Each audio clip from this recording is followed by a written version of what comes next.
the Jewelry by BDK YouTube channel. I know you didn't come here for a sermon. So here's the video. You're Well, hey welcome. family, happy Thursday. This is Darlene stopping by real quick, making some bracelets.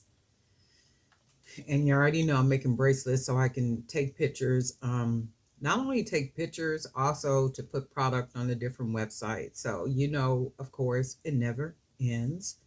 It is always about making product.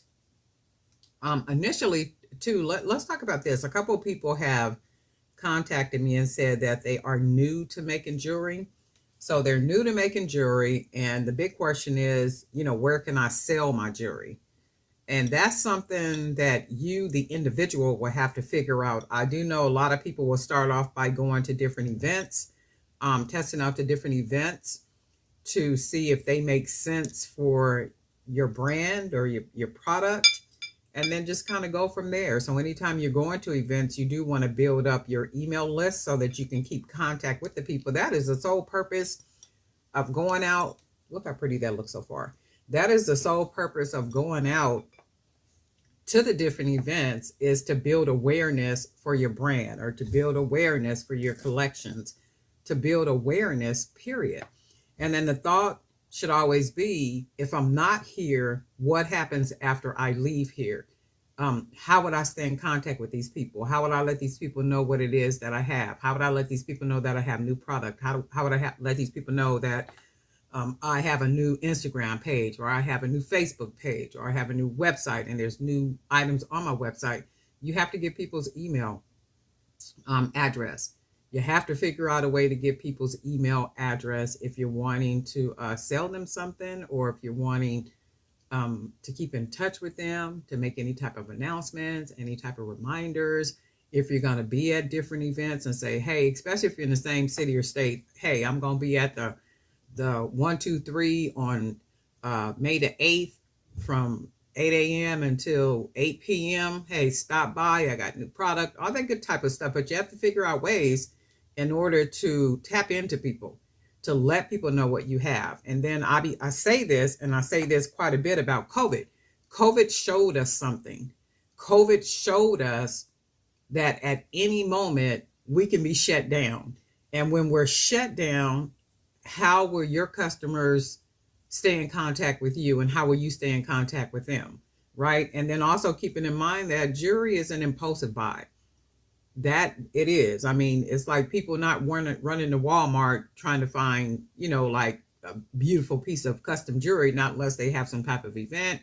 There's a wedding, there's a party they're going to, or something like that. So they literally have to be at something and see what it is that you have, and then be like, oh, I want that.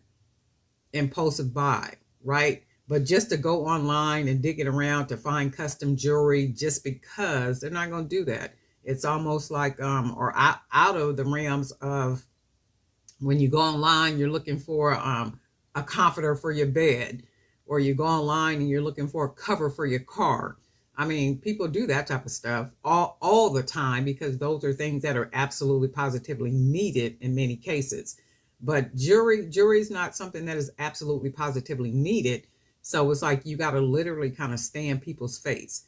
Somebody else had asked me about like social media or something. I forget what the question was, but it was about social media. Remember, it's all about awareness. You have to build awareness. You got to build awareness. You got to stay in the minds of people, and you got to figure out a strategy in order to do that. So if you're on Facebook, if you're on Instagram, if you're on YouTube, if you're anywhere, you have to use those platforms in order to stay in people's face. It's not always about selling people something. It's about making them aware of what you have, and the most strategic way that you can do that, right? So if you got Facebook page, you're letting people know about your product. And then some people be like, well, it's just my business page. Should I put personal? Yeah, you can put personal. You can put personal things on your page. And in fact, you want to do that because you want to show that you are a well-rounded individual who happens to be a business owner, who happens to design jewelry, who happens to go out to shows and sell what it is that you make. So it's okay to show I wouldn't say show your entire life. I wouldn't say do that, but can you show personal things that go on within your life? To an extent, yes, because you want people to know that you're an actual person. And if you ever go to a page and all you see is product and prices and selling and stuff, I don't even be bothered with them type of pages, because where is the person? Where is something that identifies with a human being, right? So I stay away from them type of pages, but it is okay for you to mix it all. And also, if you're using Facebook, your personal page with your name on it, and you actually post business, like products and different things about your business, be sure to mix that up really good, because you don't want Facebook to come behind you and say, well, this is a business page, this ain't supposed to be like this.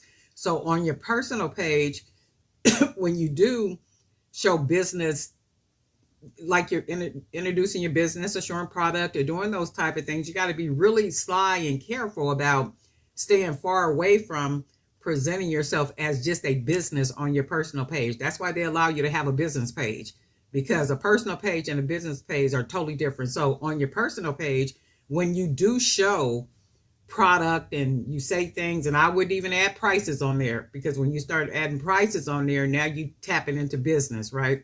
This is about your personal page on Facebook. So you can put product.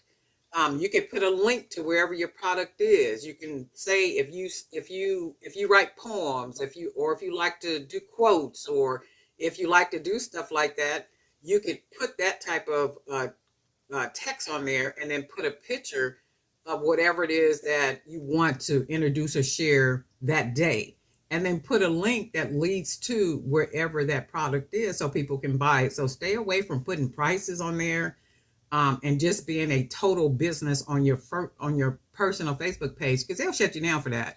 That's why they give you business pages.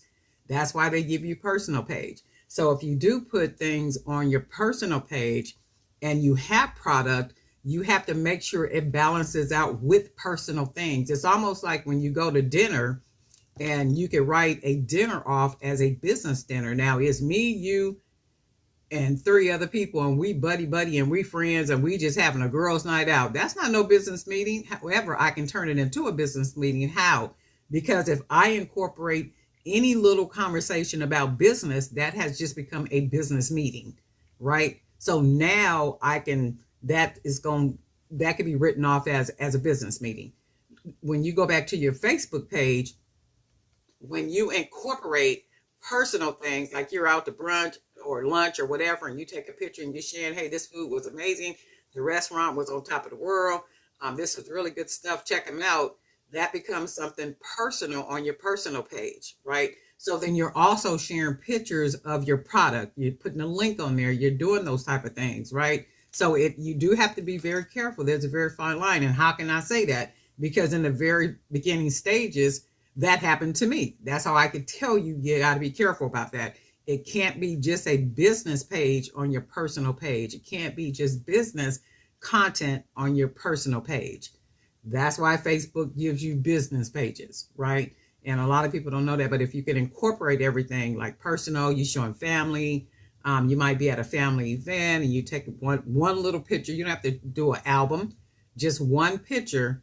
And what that does is it creates this balance of a personal page and just kind of hints of your business up in there, but not with prices. You're not selling anything on there. So when we go back to awareness, it's all about building awareness. So if Auntie Joyce or cousin Margaret has a birthday coming up, oh, you know what? I was just on Facebook and I saw that lady was selling some of the most beautiful bracelets I ever did see. Let me go back on there and check it out, because that would show her style, right? And that can only happen when you're out there, when you're staying out there and you're in people's face. You're in people's face. You're in people's face. You're not in people's face selling, but you're in people's face, making them aware, because even if you think about any one of these commercials that they keep on television, car commercials, that's one reason I don't watch television. Car commercials, what else do they be doing? Food commercials, all kind of stuff. What do they do? Back to back, back to back, back to back, back to back, back to back. You may not want that now. However, when you think about it, you're going to think about that company that you saw last. You know what? I do need, let me go down here and check out Chevy, because Chevy showed that they got a brand new SUV and it's 1.9% interest and or whatever, $135 a month. Ooh, that sounds good though, right? Okay. It did sound good. So they're going to have you down at their parking lot, right? But they stayed in your face. And that's the same. It goes with what it is that we're doing. You have to stay in people's face. You got to stay in their face, not stay in their face selling them something, but stay in their face presenting some type of value, and then letting them know what it is that you have. But anyway, I was supposed to be making this bracelet while I'm running off at the mouth. But anyway, this is what I'm gonna do, and I am gonna be using some of these big beads today. We gonna go with these. And these are the 25 millimeter. And then for the 25 millimeter beads, we don't need very much of anything. Not 2 or 3. I'm gonna just do it 1, and then I'm going to put a bunch of charms on here. So that's what we're gonna do. But it's about building awareness, and then building up your I don't know if I like that or not. Yeah, I do. And it's about building up your, you know what? I don't think I want these agates on here. Let me see something. I'm going to take those off, and I'm going to just put this big bead, because I think that's all I want. Yeah, it's about building awareness. You just got to stay in people's face, especially like with jewelry and stuff. And if you think about it, if you could capture your little small, do I want that like that? Yeah. Your little small bank of people to be selling product to, that should be the goal. And even if you can, the goal be, you know what, I just want to get 5 regular customers. Getting 5 regular customers is easier than getting 100 regular customers, right? So even if you have to think about it in terms like that, you know what, my goal is to get 5 steady customers. They come to me whenever they need some type of jewelry, something pretty. I am the person that they come to. That's really pretty. I like that. I am the person that they come to. And then you just build from there. But you gotta start somewhere. And I think what happened with us is we want to start off being, big time, but we're gonna do this just like this one. I like these. We want to start off being big time. We can't start off being big time. We gotta start where we start. And that is all there is. There ain't no more. This is going to be a pretty little baby, right? Look how pretty that is. And then I'm getting ready to put these charms on here. We're going to do this real quick. I'm going to try to get a couple of these bracelets and stuff down today so I could take some more pictures. Oh, and I'll tell you, it's a lot of work taking these pictures and editing stuff and uploading stuff and doing all that. It's a job. And if anybody is working on their YouTube channel, you can always see a difference if you don't upload and if you don't answer comments and do that type of thing. It really does affect your views and everything. This is really nice like that. I love the beads. Look, I'm gonna have to make some more of these beads, paint some more beads. And then what I'm gonna do, I am going to put some of the custom charms. Yoo-hoo! These right here.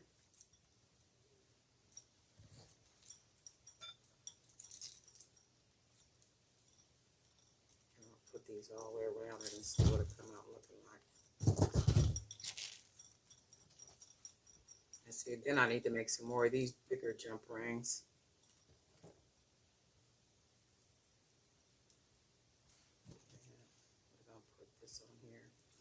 This little bead right here, I got this from Timu.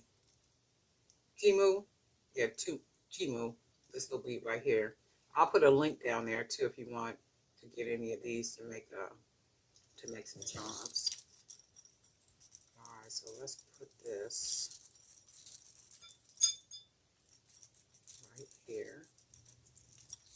think I'm going to go all the way around the bracelet.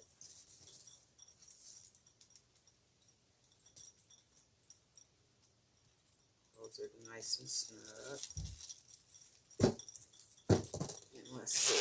I need to make some more of these big jump rings. So right now, I'm going to just use what I got. Oh, wait, do I got some in here? Those are all the same.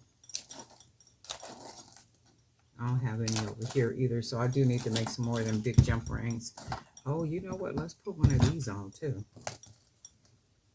We're just going to charm it all out and see what we come out with. I'm just going to put charms all over it. Oops. I missed that whole cord.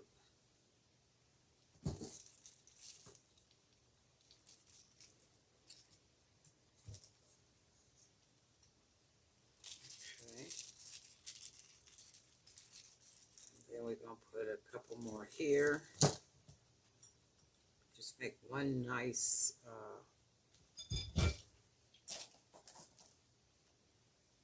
beautiful charm bracelet.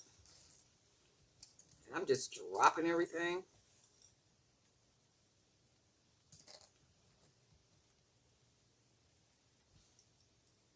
Okay, so let's put this right. Let's put it right beside the big bead. Close that down real nice and neat.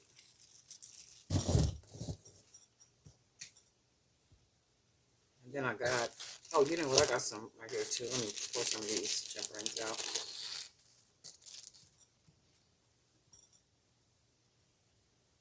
I probably have one more. I got one more right here. We'll use this one. Put that here. Close that off real good. And see, when you start putting a bunch of charms on it like this, you don't need another bracelet. I mean, this is dramatic enough. Not unless you just want to stack the arm with a whole bunch of goodies. That you can do too. Let's get another one of these little tokens. And then we're going to put that one.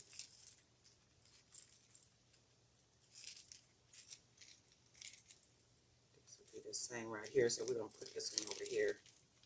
So it's pretty much we got charms around the entire bracelet.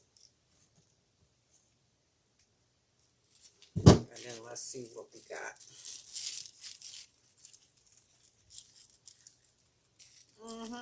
That's jazzy.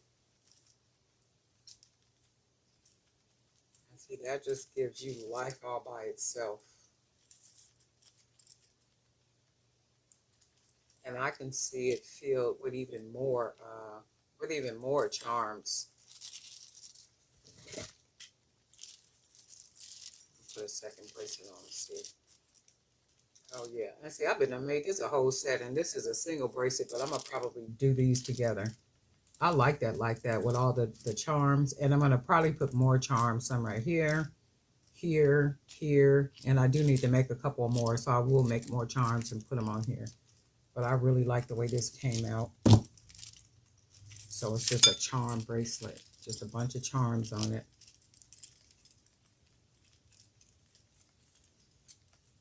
Really nice.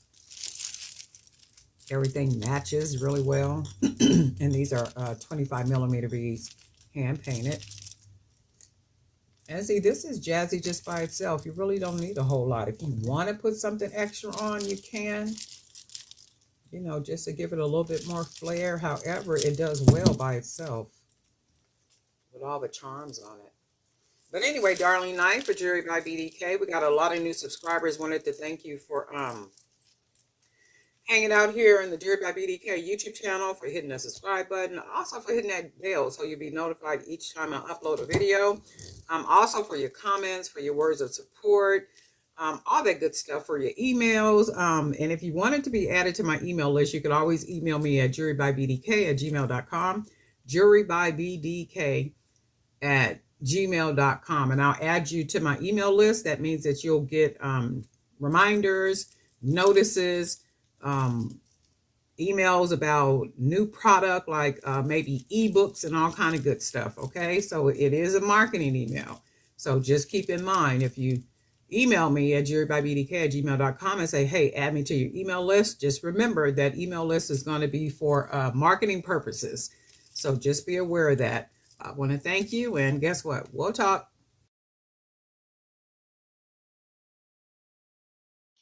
Well, hey family, this is Darlene. Wanted to thank you for stopping by the Jewelry by BDK YouTube channel. I know you didn't come here for a sermon. So here's the video, and we'll talk. Okay, I think I'm obsessed. Let me show you.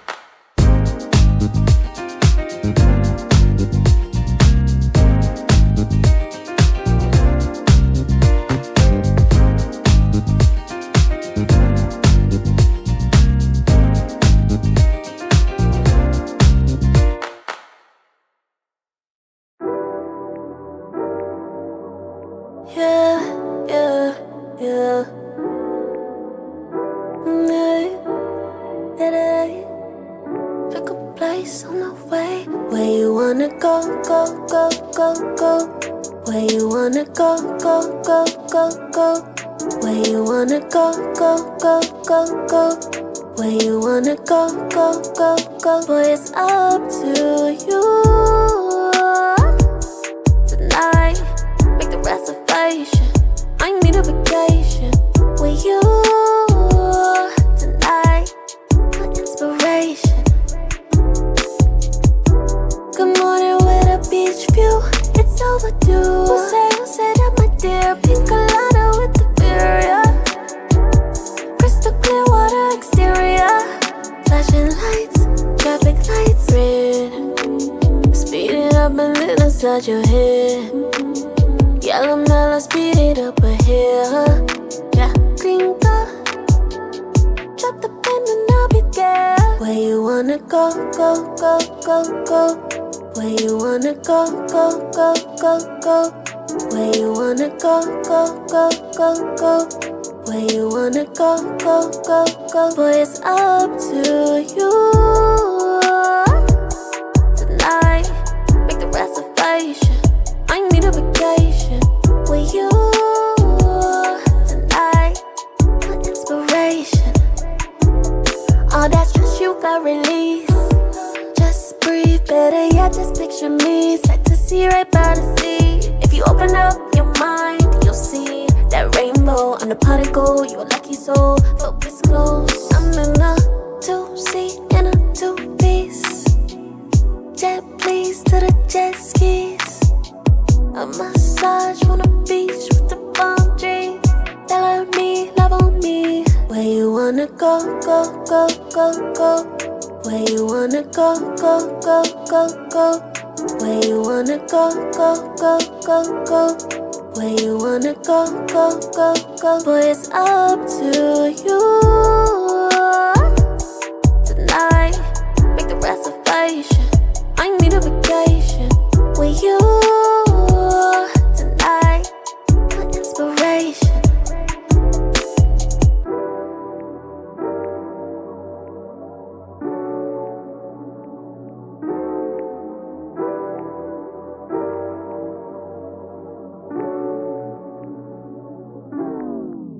Yeah, I know I'm good, but I'm getting better. Like wine, this could have been an email, so don't be wasting my time. Don't be up in my face, don't be all in my space. You know they said that everything ain't what it looked like. Now I see it clearer. I used to wonder what it looked like under the lights, and now I see the picture. You really gotta take your time for that. Don't rush into it, baby, just relax. Perhaps it's all in line, please take your time. One step closer than you know. Too much noise, you gotta go. 3 step, 3 times, 3 more than them before. Before you know, yeah. I know I'm good, but I'm getting better. Like wine, this could have been an email, so don't be wasting my time. Don't be up in my face, don't be all in my space. Yeah, I know it's good, but it's getting better. Rewind, this could have been an email, so don't be wasting my time. Don't be all in my space, girl, I'm up in my prime. You make the money when you still believe in the hype. Definitely needs picture. I count my blessings and I double up on the light. And now it's getting bigger. You really gotta take your time for that. Don't rush into it, baby, just relax. Perhaps it's all in line, please take your time. One step closer than you know. Too much noise, you gotta go. 3 step, 3 times, 3 more than them before. Before you know, yeah. I know I'm good, but I'm getting better. Like wine, this could have been an email, so don't be wasting my time. Don't be up in my face, don't be all in my space. Yeah, I know it's good, but it's getting better. Rewind, this could have been an email, so don't be wasting my time. Don't be all in my space, girl, I'm up in my prime.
Well, hey family, this is Darlene. Wanted to thank you for stopping by the Jewelry by BDK YouTube channel.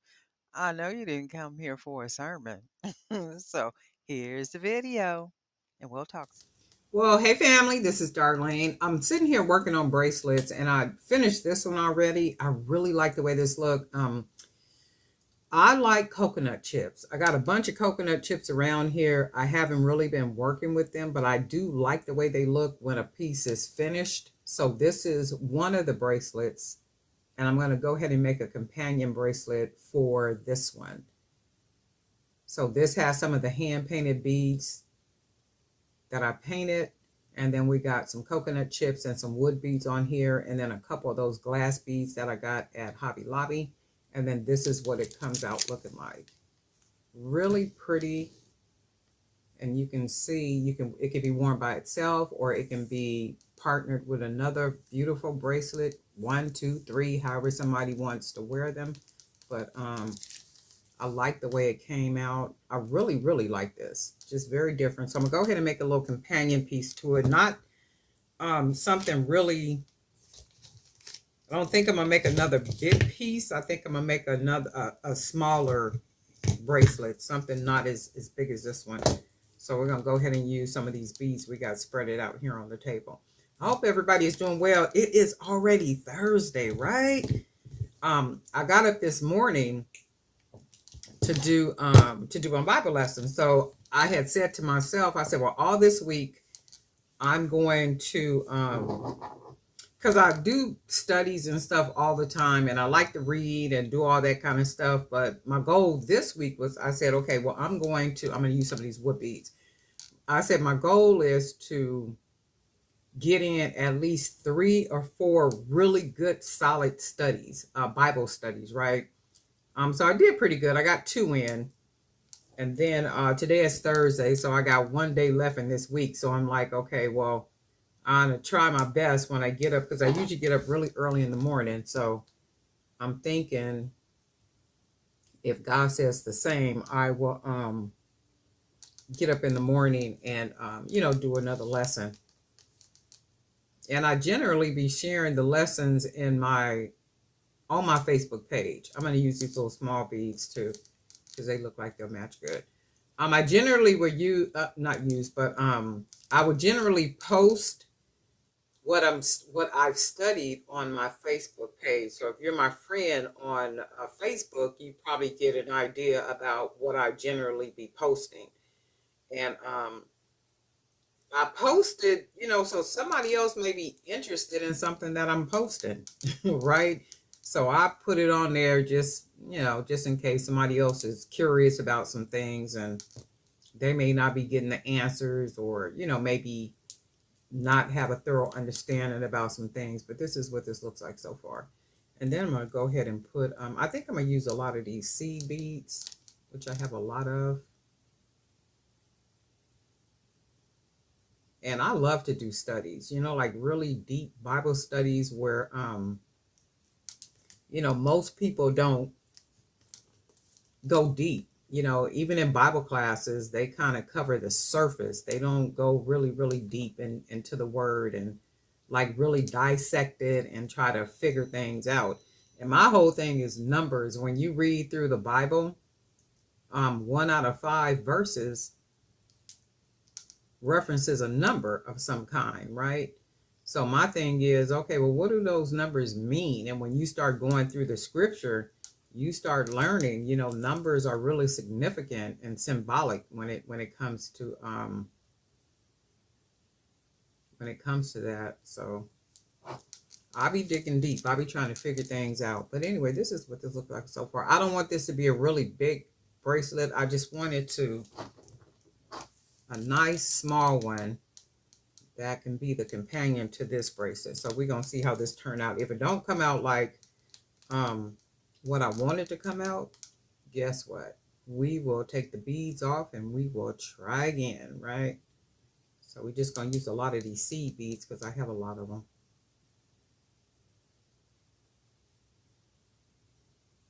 But anyway, that's my whole thing. And I just think that if you are a Christian, studying the word is your responsibility. I was having a conversation with an actual minister the other day, and we were talking about studying about 2 Timothy 2:15, and about studying to show yourself approved unto God, a workman rightly dividing the word of truth, so you don't be ashamed, rightly dividing the word of truth. And I was saying to him, that's one of the scriptures that ministers will generally use to try to encourage folk to come to Bible class. And that's really cute. Look, just by itself, right? I really like that. I'm gonna take one of these beads off, but it's one of the scriptures, well, the main scripture that ministers will use to try to convince folk to come to Bible class. And I was telling him that that's not an applicable scripture, because it's when you think about it, it says study to show thyself. Thyself is an individual. Study to show thyself. That's one individual person. Study to show thyself approved unto God. A is singular. That's personal. That's not a plural. That's not a group. That's not anything to do with, more than one person. So I was saying that to him. Now, the thing is, if you remember when the groups of people used to go to Jesus in the morning and they would be taught in the mornings by Jesus or by John or by Paul or any one of those apostles, it was groups of people that came to any one of them and they were taught, right? So that you can use as an example, because if we're supposed to be imitators of Christ, guess what? That's a really good example for a minister to use. Okay, this is an example of why we need to come together in Bible class, because Bible classes are not mandated. Those are not mandated in the Bible. However, fellowshipping is. Fellowshipping on a Sunday is mandated, right? So I was saying, if you guys, not you guys, but people in the sense of ministers or anybody else, need to stop using that Second Timothy scripture, because that's not applicable, right? That's individual kind of stuff right there. But we had a really good, really good talk about it. This is really cute. I like this by itself. Look, I really like the way the wood beads look right there too. But then I was saying, Second Timothy can be used as a follow-up scripture, in the sense of, once you tell people or kind of make people aware, okay, well, groups did come together to learn about scripture, and so that they can go out and teach others and all the 1, 2, 3s. And then you can come back with the follow-up scripture of 2 Timothy 2:15. But y'all shouldn't be trying to lead with that scripture to be saying, okay, well, this is why you need to come to Bible class. No, Bible class is not mandated according to scriptures. You guys set them Bible classes and stuff up. The Bible don't say nothing about setting up Bible classes. It don't say nothing about that. It don't say nothing about y'all setting it up 3 days a week, 4 days a week, all that other kind of stuff. And then we were also talking about like Sunday worship service, right? And in the scripture, it says to keep the Sabbath day holy and to fellowship on that day. But guess what? It don't even specify how many times you're supposed to come together on that day. It just says to keep that day holy. And if we keep our days holy outside of just a Sunday, right? Who says we have to come back 2 and 3 times during a Sunday? That's just be my conversation. I go because I like going. I enjoy going. Every time something is going on, I enjoy going. But I was saying, to the person, you guys can't condemn people and say people are wrong because they're not doing certain things that you believe that they should be doing, right? If there's no scripture for it, there's no mandate in the scripture for it, guess what? Y'all need to stop saying that to people. What you think about this? Because I'm going to be making bracelets all day, because I need to take pictures, and then I need to stock up on my inventory and stuff. So I am going to be making bracelets and stuff all day. But I really, really like these. You guys let me know what you think. But anyway, Darling Knife for Jewelry by BDK. For Jewelry by BDK. And guess what? We'll talk. Well, hey family, this is Darlene. Wanted to thank you for stopping by the Jewelry by BDK YouTube channel. I know you didn't come here for a sermon. So here's the video, and we'll talk. Well, hey family. Happy Saturday. This is Darlene. I've been sitting here working on bracelets. And this one, I used the real pretty red coral beads. I made wire spacers. I also made some custom charms out of the coral beads right here. Some custom coconut charms. What else do we got on here? Just a little bit of everything on here. Mainly, and then some of the hand painted beads. So those are that real pretty, I think they're ruby. I think the paint is like a ruby red or something. I don't know. They look ruby red. Then they look maroon, but they're just a beautiful, beautiful reddish color. So this is what I did. And then I went ahead and added, where's the front of it? Right here. One of the turquoise howlett beads for a centerpiece right here. And then I'm really digging the metal bead, wrapping the metal bead, because I do generally wrap the wood beads, but this is a metal bead, and it actually, it's staying really good too. I was able to wrap the wire around the bead really good, and just kind of smash it all around the bead, and then I was able to thread it with the cord, the cable cord. So that's good stuff. The stretch cord. So that's good stuff, and I like the way they all 3 of them look. Nice chunky charms. I like the way these came out. Really like them. Hope everybody is doing well. And guess what? We'll talk.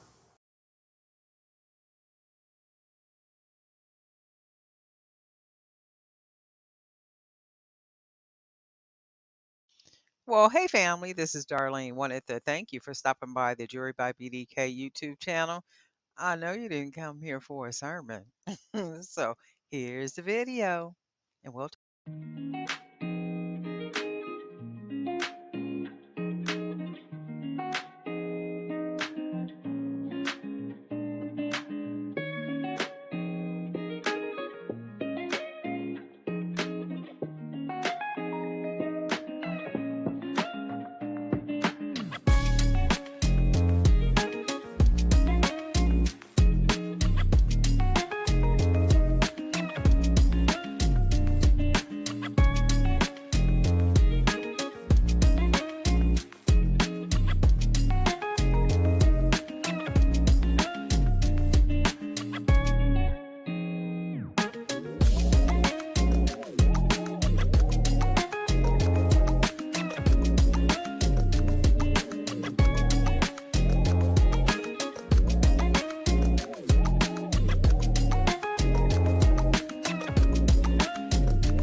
Well, hey family, this is Darlene. Wanted to thank you for stopping by the Jewelry by BDK YouTube channel.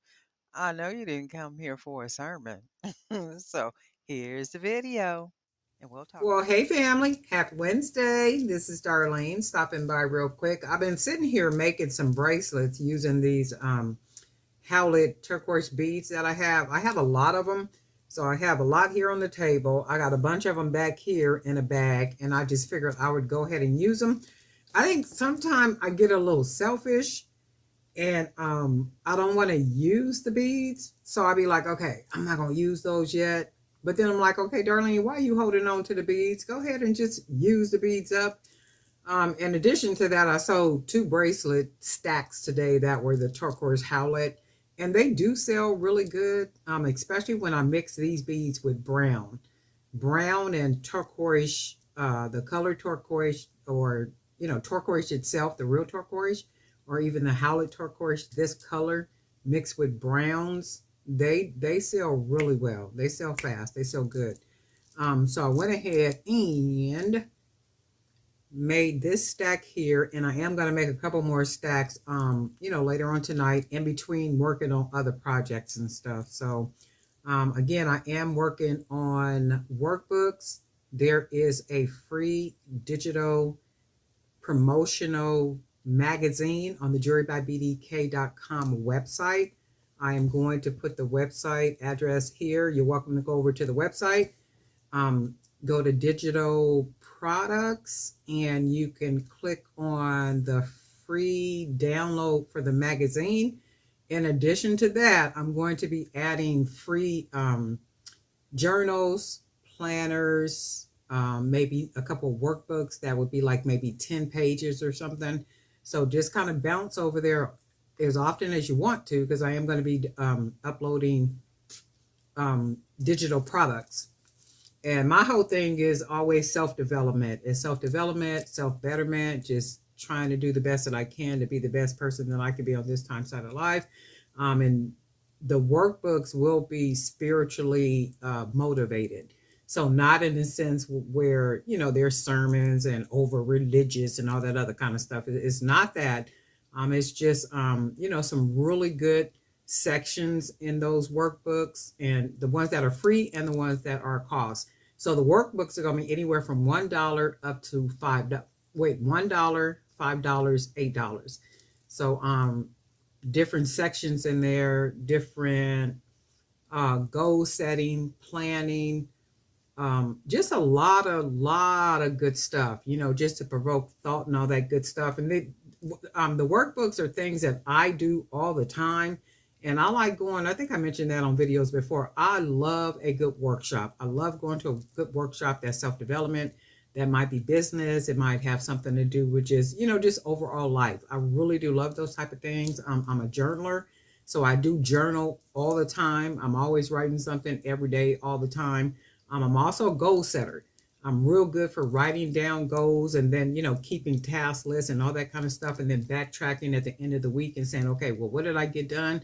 Did I get any of this done? Did I not get it done? Why did I not get it done? Did something else that I'm working on spill over into something else? That type of thing. But I do write things down every day. And at the end of the week, I'm checking everything just to see, to keep myself in alignment with what the goals are, what I plan to do. And it's hard to get anything done for me if I don't write down goals and tasks and all that kind of stuff. It's easy to get off track, and you'll find yourself spending, I will spend an entire day unproductive. So when I look at the day, I'll look back at the day and say, okay, well, what did I really get done today? And I'll be like, well, I didn't do nothing. Okay, I did this, but that's nothing compared to what my list looked like. So I'm very careful, about sticking to the list. Is it hard sometimes? Sometimes it is, because sometimes I want to do other things than what I wrote down. But the things that I wrote down, if I don't do those, it kind of set me back. So I try to stick to, my task list, my goals, and all that good stuff. So those type of publications will be on the Jewelry by BDK website.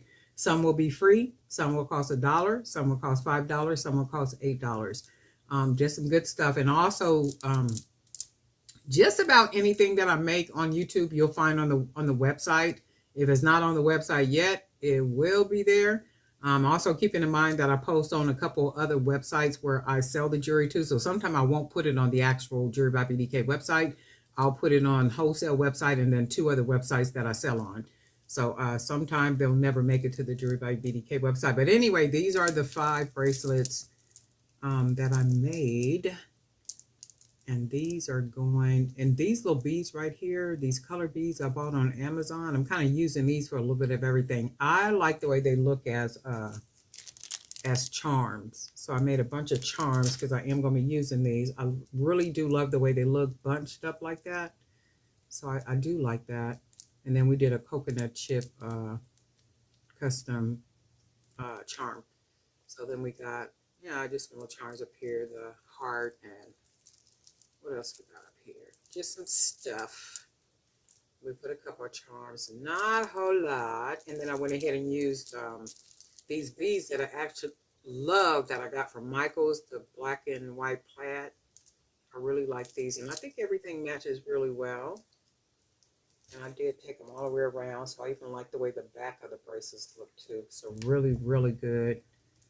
Really like these. I'm gonna go, oh, and the lamp work. I'm gonna order some more of the lamp work beads. I really do like these. I was doing some research last night, and some of the lamp beads, oh my God.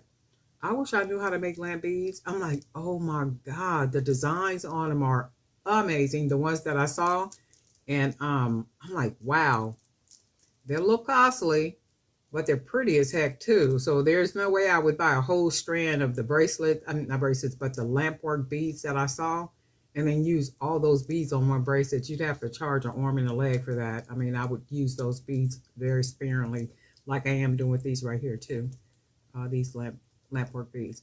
But anyway, Darlene Nye for Jewelry by BDK. We got a lot of new subscribers, and I want to say thank you for clicking on the subscribe button, also that bell, so you'll be notified each time I upload a video. I have been missing in action. I only been missing in action because I'm working on other projects and stuff, workbooks, coloring books, planners, all that other type of stuff. The projects that I'm working on now are books for my Amazon store to upload new workbooks and stuff to the actual Amazon store where people buy on there, and they actually get a hard copy, not a hard copy, but they get a printed copy, which is a book. On the Jewelry by BDK website, you will get a digital copy. So if you go on there and purchase one of the planners or workbooks or anything like that, you literally print it out on your printer. You'll download it, print it out, and then you could assemble it any way that you want to. I generally was, what's that thing? The little spiral thing on mine to put my books together, because I do my own books too. I mean, I really enjoy doing those things, but that's just my get down. There's a lot of people that like doing them, and if you haven't gotten into it, it might be, it's good for the mental. I know that much. But anyway, Darlene Nye for Jewelry by BDK, and guess what? I will be back, and we shall talk.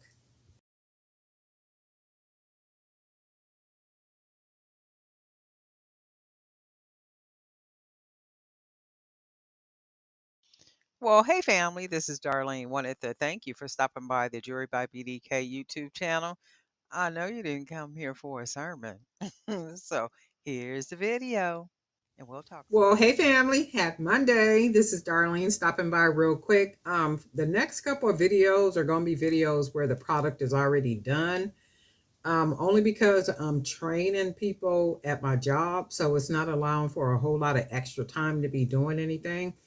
So that's going to be for the next couple of days. And I do want to get some videos out of some product, and then plus I need to make the product so I could also take pictures and do all the other kind of stuff. You guys know how the whole everything goes because you do the same stuff every day.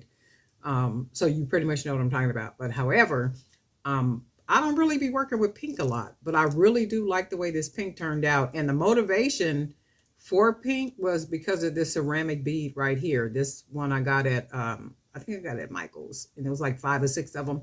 I still have 2 other beads like this. I think one is a dark blue, and Actually, these two right here. And I think I'm going to do something with these probably later.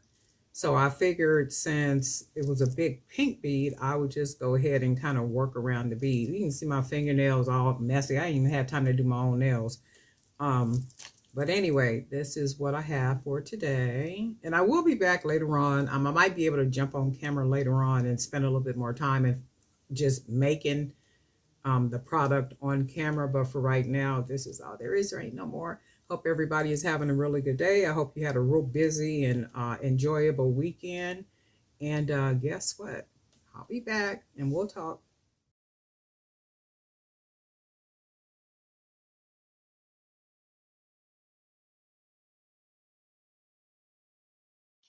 Well, hey family, this is Darlene. Wanted to thank you for stopping by the Jewelry by BDK YouTube channel. I know you didn't come here for a sermon.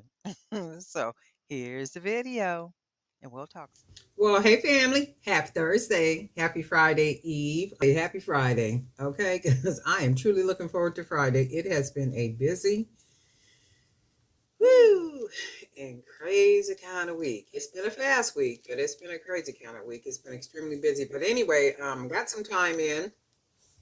I have a whole lot of Howlett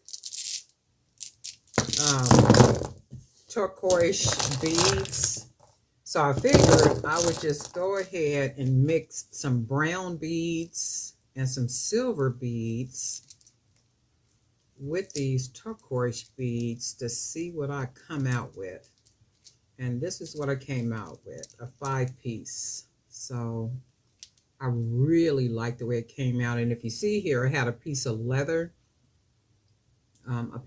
cord, and I went ahead and kind of wrapped that cord, the leather piece of cord, around a pin, and just kind of tied it, and then tied the knots, and then left a hole in it so I would be able to bead it. So it's almost like a bead, a leather bead or something.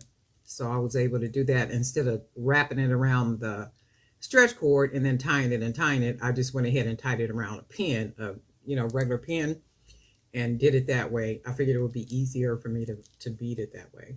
But this is what I came out with. And then we got some of the aluminum wire, went ahead and matched some of that wire. A lot of the brown wood beads, 9mm. And then we have this little metal bead right here, the butterfly. We got some wood beads here, the little metal bead here, a lot of the Howlett here. And I really like the way it came out. It's a 5-piece, very different. And then that's the whole thing. The set is value, because once it's purchased, the person would literally be buying 6 different bracelets. They could wear them individually, because everybody don't like stacked bracelets. I see people all the time, they may wear just one bracelet, and it wears really well, because some people have a very simple, conservative look about them, the way they dress, and that's all good. Everybody don't want everything stacked like I do or the next person, because I love stacked bracelets, and with the bracelets, I will generally make 2 of the bracelets a little bigger than the rest of the bracelets, only because as you go up your arm, it gets a little bigger. So they start off, being able to fit generally right here around the wrist. But then as you go up the wrist, of course, the arm gets a little bigger. So I do make the bracelets 2, maybe 3 beads bigger than, 1 or 2 of them, especially when they're like sets of 5 and 6. So anyway, this is what I came out with. I really love these. I just dig turquoise. I don't know why it don't work a lot more with turquoise, but I really do like turquoise. Well, the Howlett turquoise. I really do love it, and I've had these beads around here forever. And I might have done 1 or 2 things with some Howlett beads. I don't remember if I did or if I didn't, but anyway, I did today. And this is what we got. You guys let me know what you think. I'm not going to put charm, and I might put some charms on here. What you guys think? I think if I put charms on it, it'll really make it boho-ish. And I might just do that, throw some charms on it before I take pictures and actually put them on the different websites. But anyway, have a good rest of your day. I hope you got a busy weekend planned, because I know I do. But anyway, we'll talk.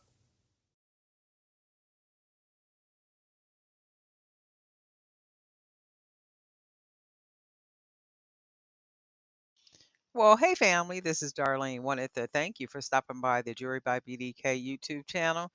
I know you didn't come here for a sermon.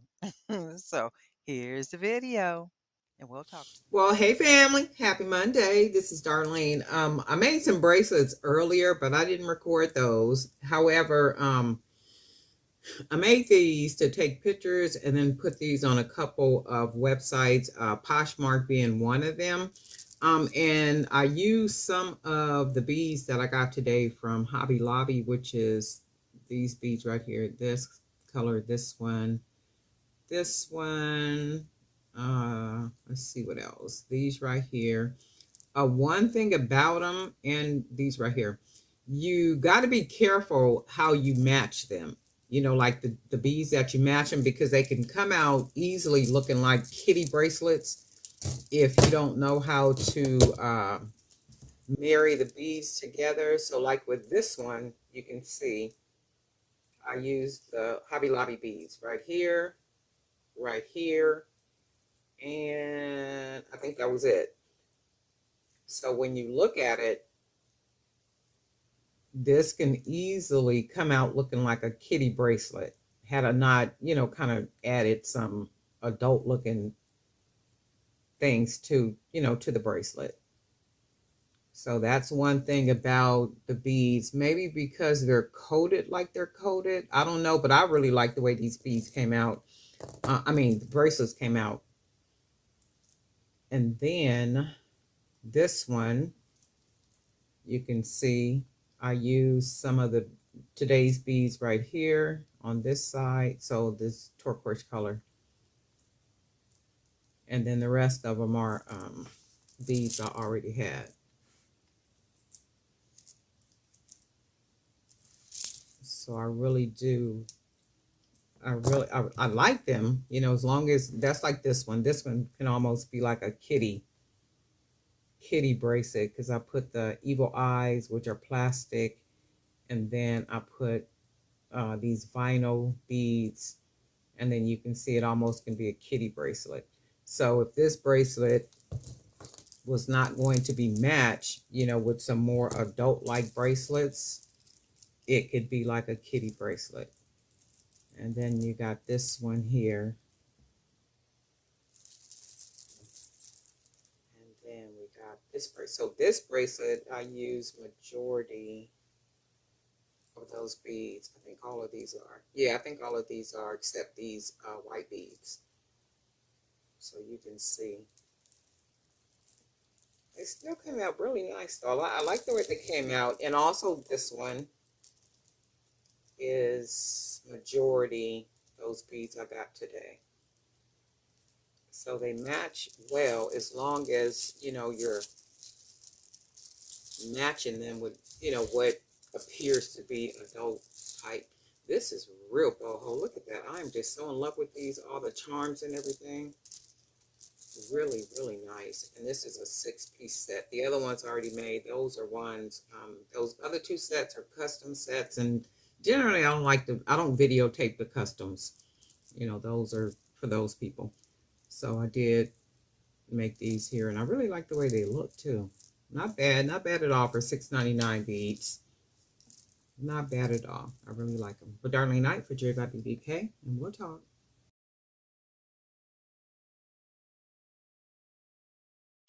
Well, hey family, this is Darlene. Wanted to thank you for stopping by the Jewelry by BDK YouTube channel. I know you didn't come here for a sermon. So here's the video, and we'll talk soon. Well, hey family, happy Thursday. This is Darlene. I'm sitting here working on little wire charms. If they were bigger, they would actually be wire earrings, but I'm making the wire charms to dangle from earrings. So this is what I'm doing right here. So I am sitting here. I'm going to try to get a lot of these made. I was supposed to do them the other day, but I didn't get a chance to do them. I got caught up doing some other projects. So I said, okay, well, let me do this. I did some other stuff this morning. A lot of content creating and all that kind of stuff, like posting on Pinterest and Facebook and like all across, like everywhere, and then sending out emails and stuff. So got that stuff out of the way. So I said, you know what, let me go ahead and do these little wire charms. And what I do is I start off with about 3 inches of wire, the aluminum wire. And then all I'm gonna do, and I'm sure there's somebody, a lot of people who ever make wire earrings, you probably have a different technique that you use to create the bigger, like literally big earrings. So if I cut a lot of wire and did this exactly like this, it would be a big earring. So I'm sure a lot of you guys literally make big earrings out of aluminum wire. And you got a special way you know how to do that. However, I only need to be able to curl the ends like I am going to do now. And I generally curl them together. That way when I curl them together, they come out the same. So I will usually just go ahead and curl the ends like that. And then I separate them. And I just take the pliers, because all I want is just a little curve on it. I don't need anything special, nothing, just enough so I could just be able to manipulate the wire. So this is what it's going to look like right there. So I'm going to take the other wire, hold on to it, and just go ahead and wrap it. Because all I want to do is get that little look on it right there. And then I want to make sure that they're about the same. I think this one I did a little larger than this one, and that's okay because I can go ahead. The wire is very friendly, easy to manipulate, so that's good stuff. And, oh shoot. They actually look about the same. This one just needs to be folded down just a little bit more. And to me, they look about the same. And then all I'm going to do now is take the end that's not curled up. I'm going to just go ahead and curl the end, because this is where I'm going to hang the jump ring at. Just go ahead and curl it like so. So it looks like that for now. And then I'll go ahead and take the other one. Go ahead and curl it like so. And I think I made that hole just, well, actually it looks about the same. So all I'm going to do now, I actually did make this one a little bit bigger. I'm going to see, because with this aluminum, you got to be careful, because it'll start, the color will start coming off of it. So now they look like they are about the same to me. And then all I'm going to do now is I'm going to take my pliers and I'm going to put it right at the neck, which is like right there. And I'm just going to bend it back like so.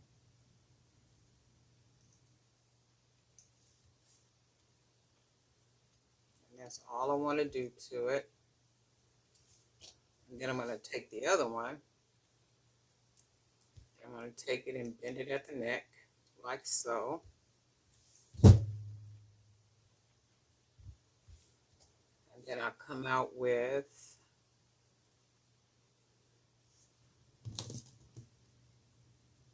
these are going to dangle from the bottom of a pair of earrings. So you can kind of see they almost look like dollar signs. Real pretty with the green. So this is what they're going to look like, and they'll dangle from a pair of earrings. They almost look perfect. Now this one, when I look at it, as long as they're like almost absolutely the same, I'm cool with it. I'm going to press this down just a little bit. And then when I look at them, they pretty much look the same. And you can see here where the color is coming off of the aluminum. I got a green paint pen, though. I'll just mark over that a little bit. So then we got that. That's another pair. And then let's do a black pair. So I'm going to just sit here and do a lot of these. Trying to do about 25, maybe about 25 pairs of them. And that'll give me enough for 25 pairs of earrings.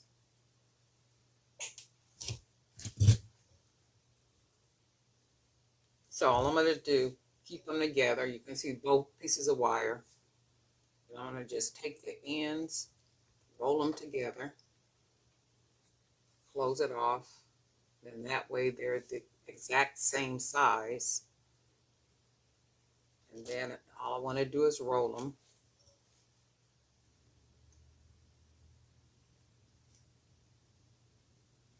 So put my little pliers there. Go ahead and just roll it.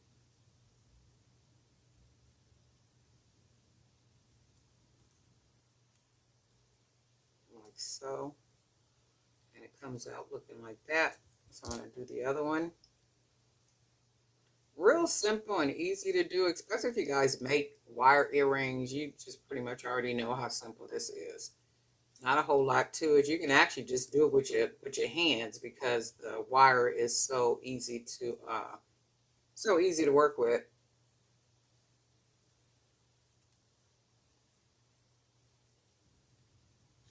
And let me see if they're about the same.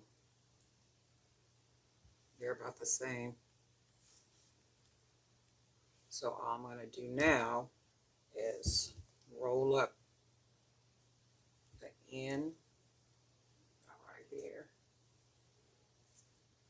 Make sure it's closed off.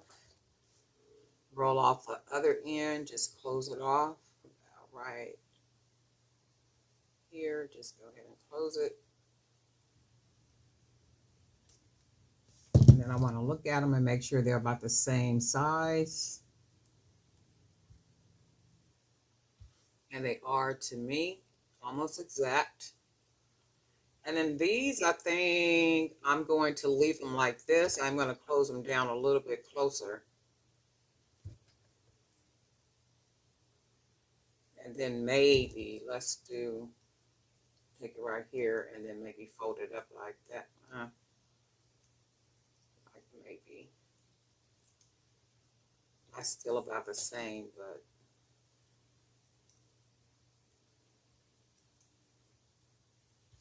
that's the thing with the wire. You can make whatever you want happen. I think I want to fold it all the way down. I kind of like the way it looks like that.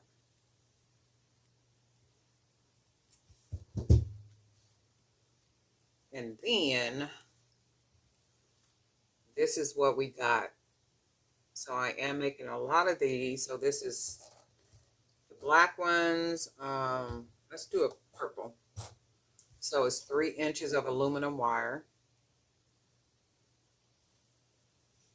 And then I want to make sure they're actually the same length.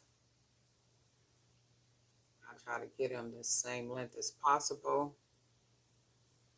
Makes for a better charm. So I got both sides together. And I'm going to just take the pliers, go ahead and fold it over. And then we come out with it looking even, just like that. Now all we want to do is take one at a time. I'm going to try to roll these a little bit closer together. Like really close together.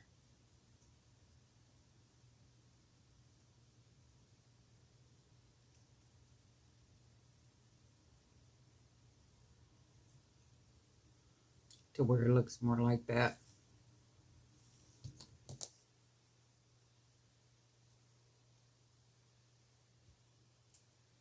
Just make sure it's nice and close together because I'm trying to make it more circular, more in a circle,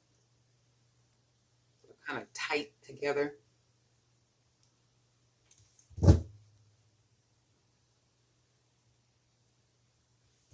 And then let's see. And if you look at it, this side looks like it's a lot wider than the other. So all I'm going to do is take it apart and try to pull it together with my fingers. just closer together.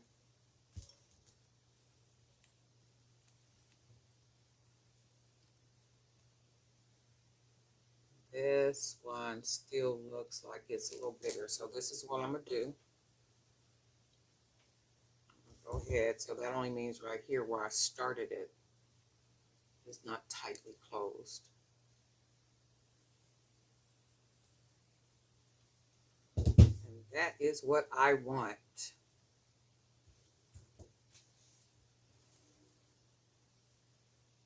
So when I look at it now, it looks about the same.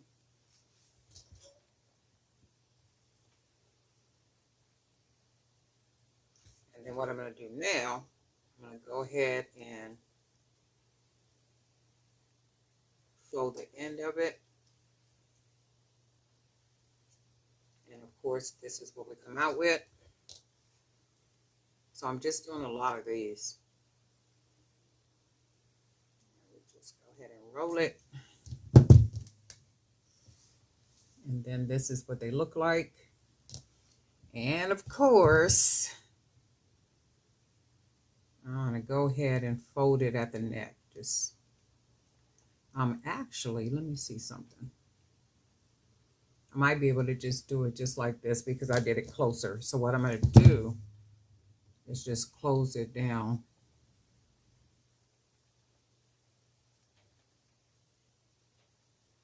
Charms on earrings. So that's what I'm doing.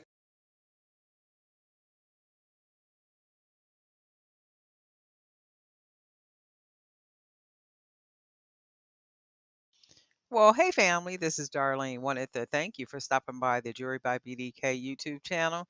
I know you didn't come here for a sermon.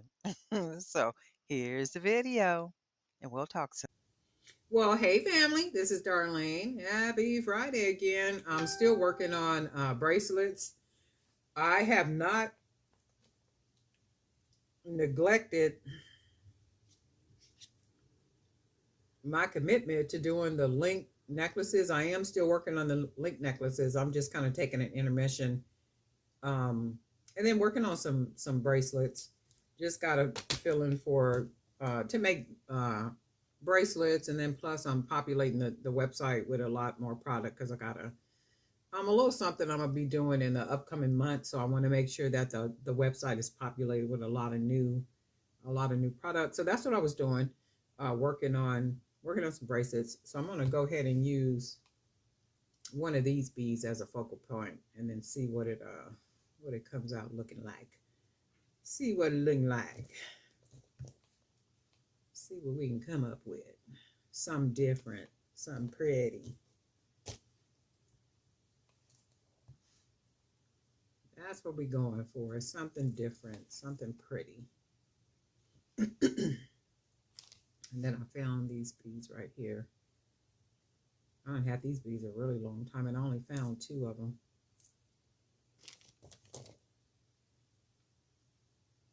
And that's what happened when you go digging through your little boxes and bags and everything. That's pretty together. You find, stuff you forgot you had. You find beads, findings, wire, all kind of stuff. Money. I done looked in bags and found change and money and dollar bills, and I'm like, ooh wee, I didn't even know you was missing.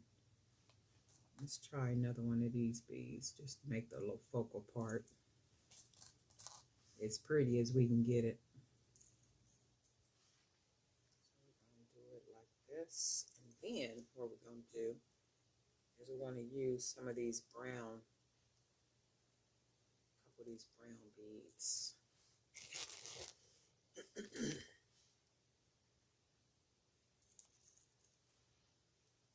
See what we're going to come up with. That's pretty already. I know I was saying in one of the videos that I've never been a silver kind of girl. I like gold only because gold looks very rich. It looks very pretty. It looks just rich. I'm gonna put one of these silver ones on here. It did come out matching pretty good on the last one. So let's put another one on here. And it is kind of blending in well. And that could be because here you got a little silver look on it. And then also, it just seems to, like it's matching really well. These right here.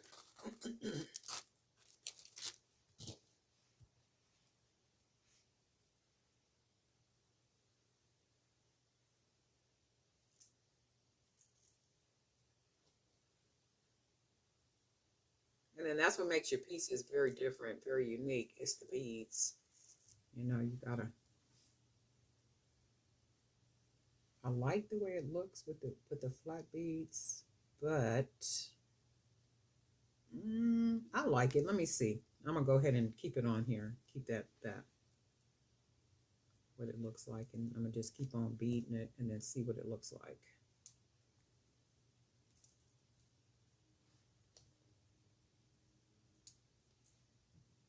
Yeah, that don't look bad at all. And then I think what I'm gonna do is let's try one of these beads.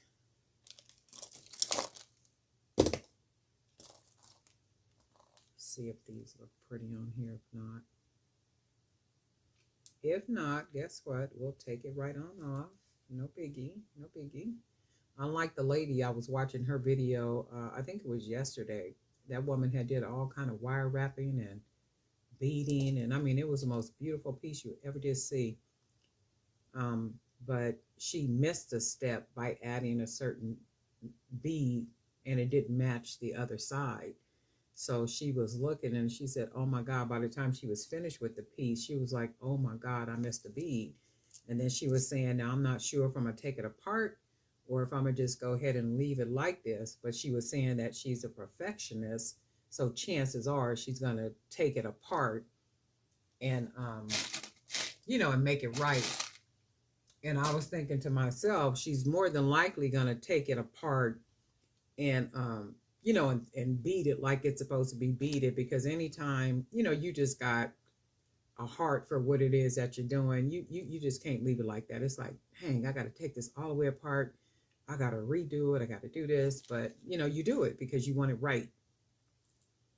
So I felt for her, too. I was like, man, I done did that before. You done did all that wire wrapping, and now you got to unwrap that wire, and you got to do this, and you got to do that. And it's like, man. And it is, sometimes you get a little distracted because you're talking in the video.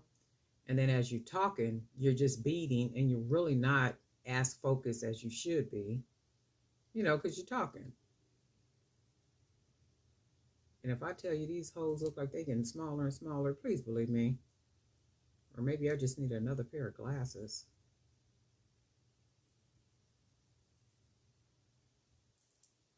And you ever been beading threading a bead, and you surprised that the cord go through the bead? Because you can't see it. You can't see it, but when it go through, you're like, oh, thank God it went through. That's pretty. Look at that. We're going to put a couple more beads. What we're going to do, though, with this one, we're going to finish it off with some of these wood beads. Because remember, I'm trying to use all these wood beads that I got. Ain't no need in having them and not using them. So I figure I'll just go ahead and use them, to close off the bracelets.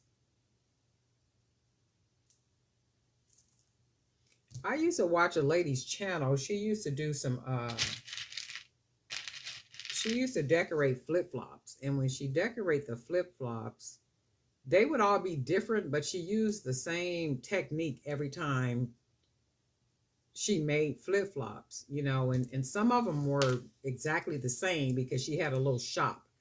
And then she would be sitting in her little shop, making the flip-flops, like literally taking the flip-flops, doing wrapping and putting the flowers on and everything that she was doing to them. That's pretty. And I was watching a couple of her videos, and I was like, man, I think the appeal is watching her do what it is that she does with the flip-flops, because for me, every flip-flop was basically kind of like the same, but it was watching her take that flip-flop apart, do what she did to it, and then put that flip flop back together, and then it came out something really pretty. She would decorate them like all kind of stuff. I mean, they were like really. She probably still on YouTube. Some of the most beautiful flip flops you ever did see. So what I'm doing now is I'm just gonna wrap it once, get it nice and secure, and then I'm gonna wrap it twice. One, two, pull it nice, and you got to be careful with the 1 millimeter because it will break. So I just do it once, one, two, and then we're gonna pull.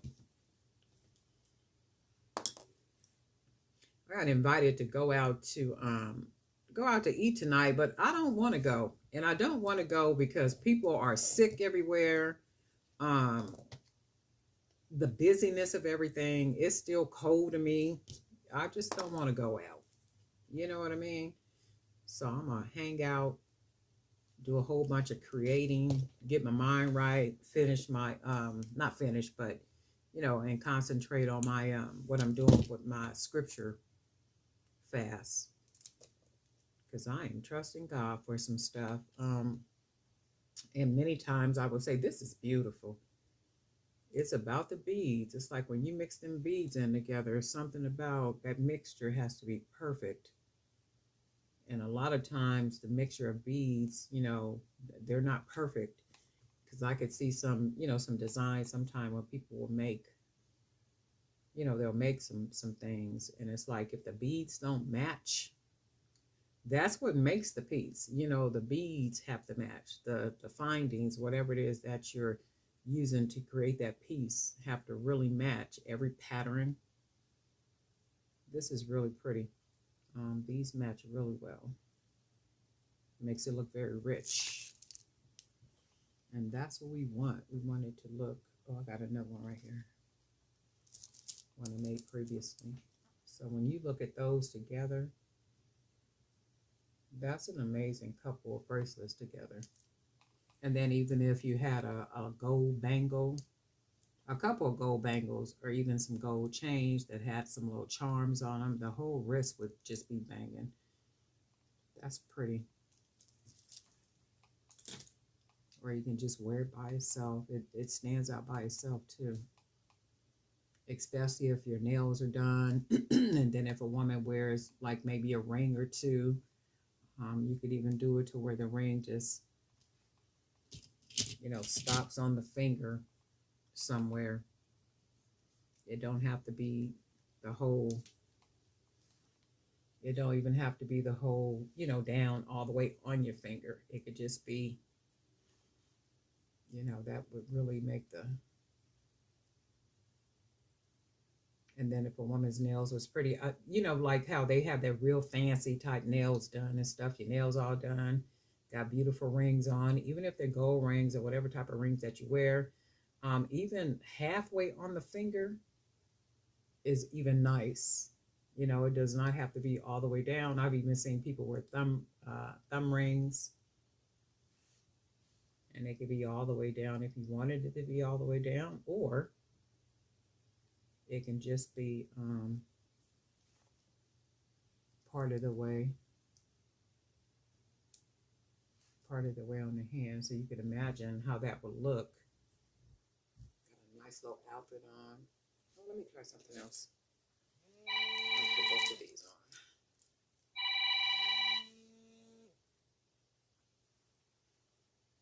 And then if it was like maybe a gold ring or whatever type of ring the person put on, that would be real nice. That would be a popping hand, right? The wrist and the hand all together. Lord have mercy. That's really pretty, though. I really like the way it came out. Really nice. Very pretty. Nice round bracelet. With some beautiful beads on it. Just in the mood for some bracelets. And also, I need to make them for the website, too. But anyway, that's this one for right now. And then guess what, family? We'll talk.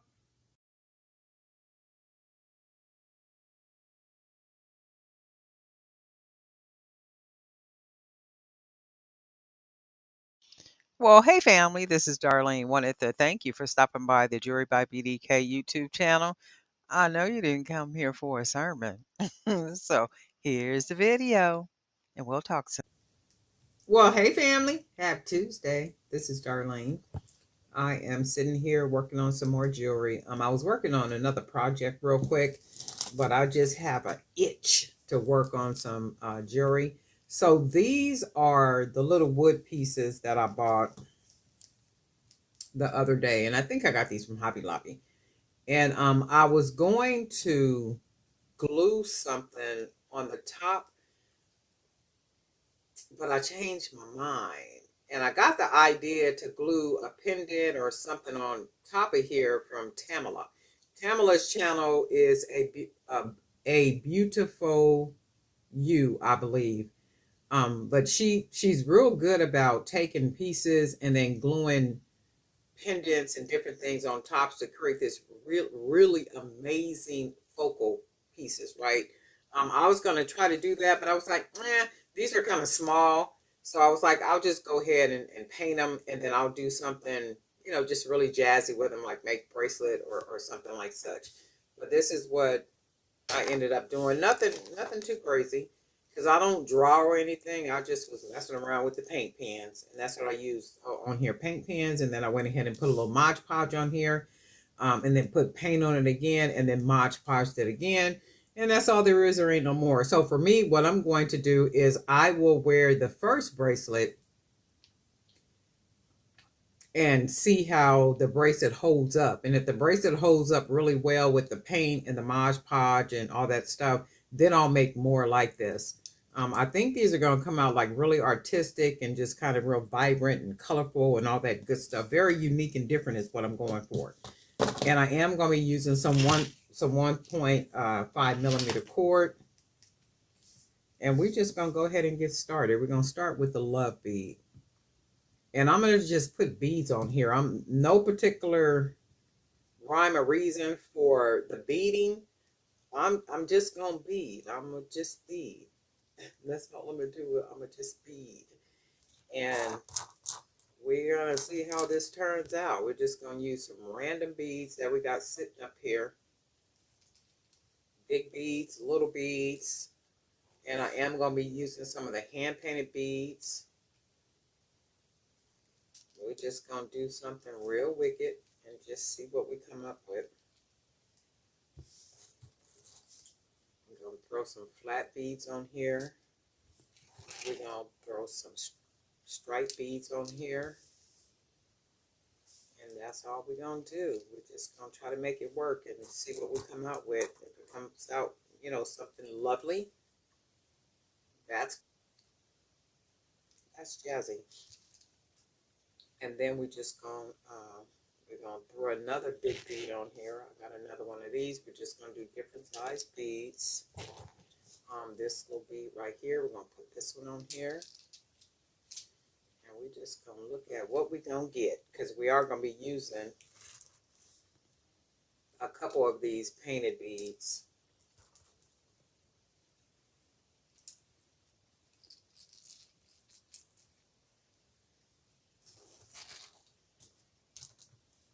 See what else we got up here. We're going to use a couple more small beads, maybe a big bead. Let's see, do we got some big beads up here? Yep, look, here's a big bead. We'll use that one. Let's see what this will look like on here. We'll throw one of these on here. So far, so good. That's what we're going for, just very different. I think a black bead will go good too. That'll blend in really well. A black bead on here. We got some. Oh, here's a big bead right here. We'll throw this big one on here. And then we'll put a couple of small ones. Maybe we'll put another stripe bead on here.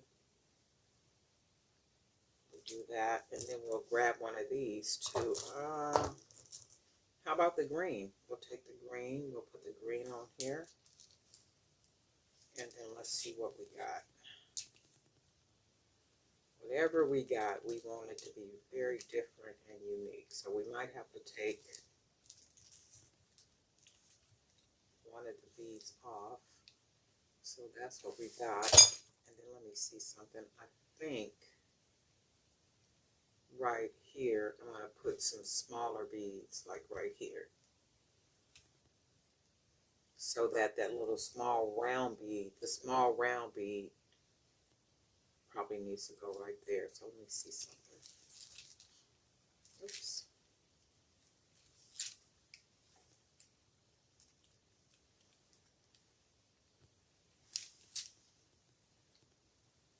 Oh, and then maybe not. Hold on a second. Let me see.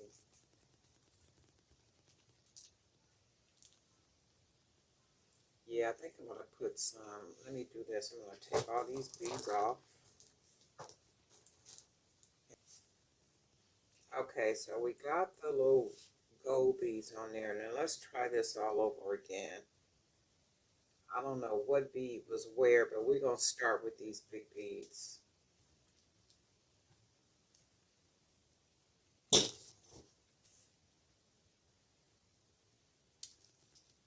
Start with these and see that'll allow it to fold good.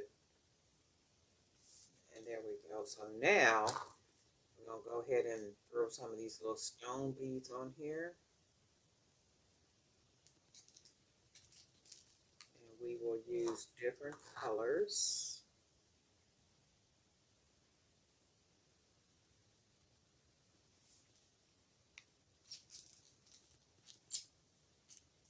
So far. And I do want to use one of these evil eye beads just to add a little flair to it. And then we're going to use one of these glass beads. So I want all the patterns to be really different. And then I'm going to go with one of these big beads. And we'll see how it's going to turn out. We'll go ahead and put one of these beads. It's a little bit smaller. It's not as big. And then I'm going to put another bigger bead on this side. And I really don't like the way that bead.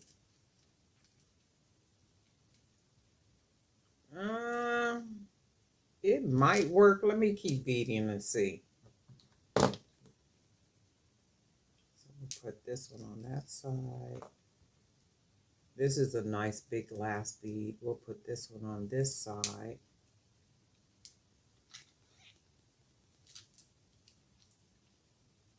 Oh yeah, I like that. I like the way that looks.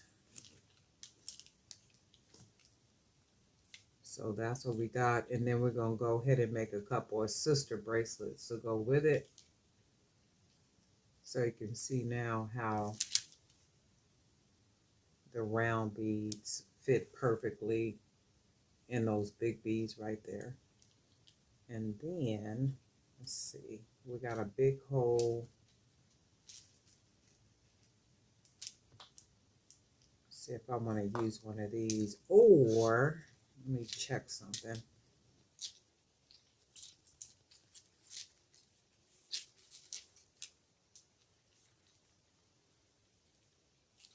I'm going to put one more bead on here.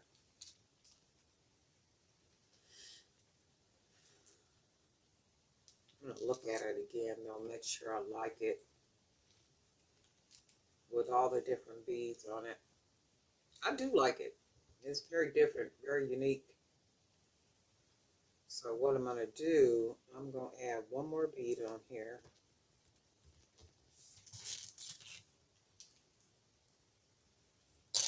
That something with a big hole, and it might just be a wood bead.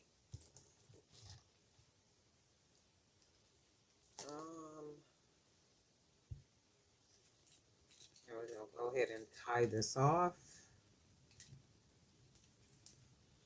There's a new subscriber, and I forget her name. She was asking me. She was saying, "Well, I can see you tying, and it looks like you're like double tying it or something." And then she was asking me, is that what I was doing? that's what I'm doing. So for me, I know people tie, different ways how they tie. But for me, I like to tie, even if I tied this one or two times, it's still a very secure knot. I do know that people will tie and they'll cut it and burn it or use glue.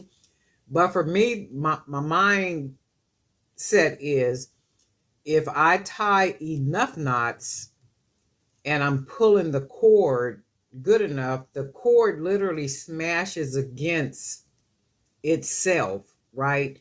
And then it secures it like that. But as I keep tying it, right, and keep pulling it, it again keeps pulling itself. And as you pull it, this cord stretches out, right? And as it stretches out, it literally pulls together and it comes together and almost sticks together, right?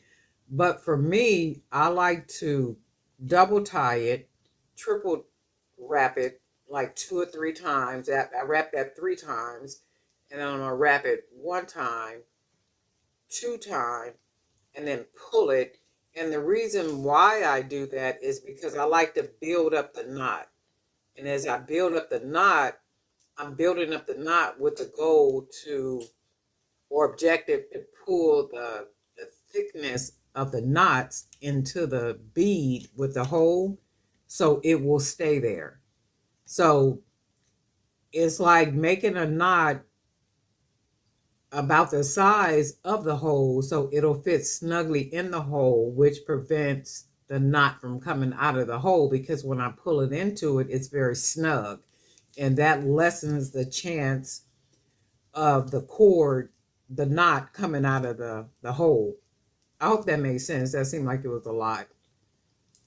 And on here, this bead has a really big hole, so I'm going to make a really big knot. And you can see it's a really nice sized knot. And you can burn it, you can cut it, whatever you feel secure doing. Make sure that you do that. But for me, this is what I do. And I've never had a problem with bracelets coming apart. And then I just go ahead and cut that extra off, and you can see that right there. And then for me, you can see how big that knot is, but yet that hole is really big. So I'm going to pour that right in there, snug in there. And it'll fit nice and snug.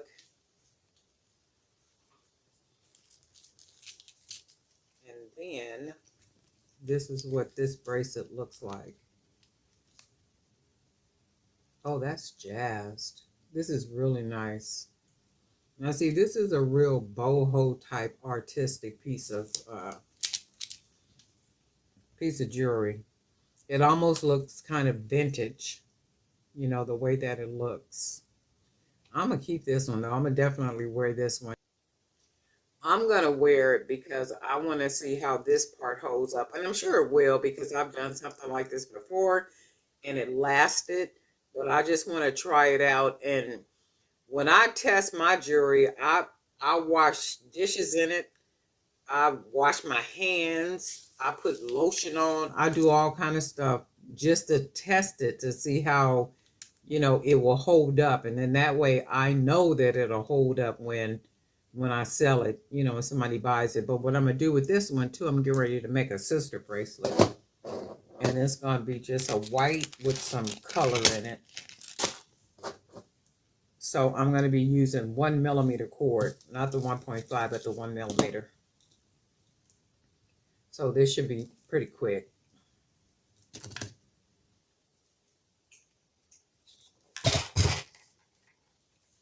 And then for the focal, I'm going to be using a yin yang bead. And that's what that looks like. And then we're going to go ahead and surround it with a bunch of color. So I'm going to use these stone beads, the color stone beads.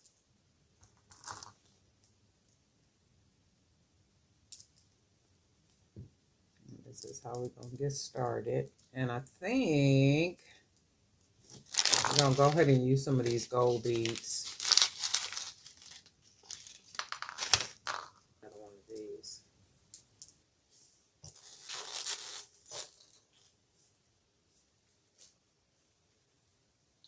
we're going to finish it off with some, of course, some bone beads. And why? Because we got so many. We got so many that guess what? I'm going to have to refill the bowl. That's what we going to do. And we're going to use them until we use them up. That's what's going to happen. Look. This is the last of them, though. I think I'm going to go get more of these because I do like working with these. These meaning the bone beads. So we're going to go ahead and dig through our bowl. Look, plentiful, plentiful, plentiful. There's a lot we can use. Got all kind of blues in here, so we'll just do different sizes. Just go ahead and grab. And just go ahead and finish this off with a bunch of color. Got some orange in here.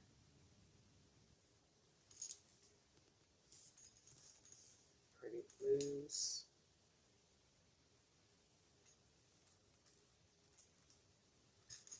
Go ahead and grab something like this. We'll put this one here and then we'll. So with this bracelet has about 27 beads on it, right? I don't use a bead board, and the reason I don't need a bead board is because I pretty much know that it takes anywhere from 22 to 23 beads to make a 7-inch bracelet. 24, 25, 26 to make a 7.5 to an 8-inch bracelet. And then, you know, the more beads you add, the bigger, the more beads you add, of course, the bigger the bracelet gets. The smaller the beads are, the more beads you use in order to get a 7-inch bracelet. And I know that it's about 27 beads. And the reason why I know that is because the different sizes of the beads, like a lot of these beads are really small, like this right here. And then you have beads that are flat. So the beads that are flat, they're not taking up as much space as a 10 millimeter, 8 millimeter, or 10 millimeter bead would take up. Like this bead right here, this is a smaller bead. That's an 8 millimeter. This one is probably about a 6 millimeter. And then this one here is probably an 8 millimeter. But then we got the bead here. So I pretty much know how many beads something take to make the certain size or the certain inches of a bracelet. Don't pick up my bad habits. So I don't use a board to measure 7 and 1/4, 7 and 5/8, 8 inches, 9. I don't do any of that. For me, I've learned how many beads to use, and I've sold enough bracelets at different events to know that I have never had a problem. I have never had a problem with sizing and somebody buying bracelets from me, ever. I've never had people say, oh, well, that's, if anything, somebody is very tiny, they're really small, like, you know, like an unusual type small. Of course, it wouldn't fit them because they're unusually small. But the average size wrist for most people is between a 7, 7.5, sliding into an 8. But you know, do what you do, but don't pick up my bad habits. I mean, the way that I make them is the way that I make them. What I do is what I do. What I do is not a law at all, period. It's just the way that I do them. It works for me. And keeping in mind, I didn't go to beading classes or somebody taught me how to do beading or anything like that. Mine came from the Holy Spirit. That's all there is. There ain't no more. My creativity, whatever it is that you see, that is handed down to me by the Lord himself. I just got a little bit of sense to kind of figure out that I don't have to measure them each time if I know how many beads makes a certain something. But that's just me. And again, don't pick up my bad habits. All right? Don't do that. If it makes sense, okay, cool. But, you know, if it's not something that you're used to and you don't want to do it that way, by no means am I saying that. And I think I have said that a couple of times in a couple of videos when I started the actual Jewelry by BDK channel. It wasn't to even teach people how to make jewelry or anything. That's why you never see me measuring or using tape measures or doing any of that. The whole objective was to inspire and encourage people who wanted to make jewelry, right? To just kind of get jewelry making ideas and that type of thing. Because sometimes, we need to see something to be inspired by it, to be encouraged by it, not to duplicate it necessarily, but to, say, hey, you know what? I know I can do that. I love the way that that person is doing what that person is doing, and I'm inspired and motivated to do what I do the way that I do it, right? And it wasn't to be teaching people and stuff. It was literally just to, like for ideas. Well, anyway, I untied that knot, and that is nice and snug, and it fits in that blue hole. So this is the second bracelet. I'm a little chatty. Okay, so this is what this looks like. Oh, how cool. Oh, the sweetness of it, right? So we're going to make one more bracelet, and that's going to be the sister bracelet to go with this. Ooh, I'm just loving it, okay?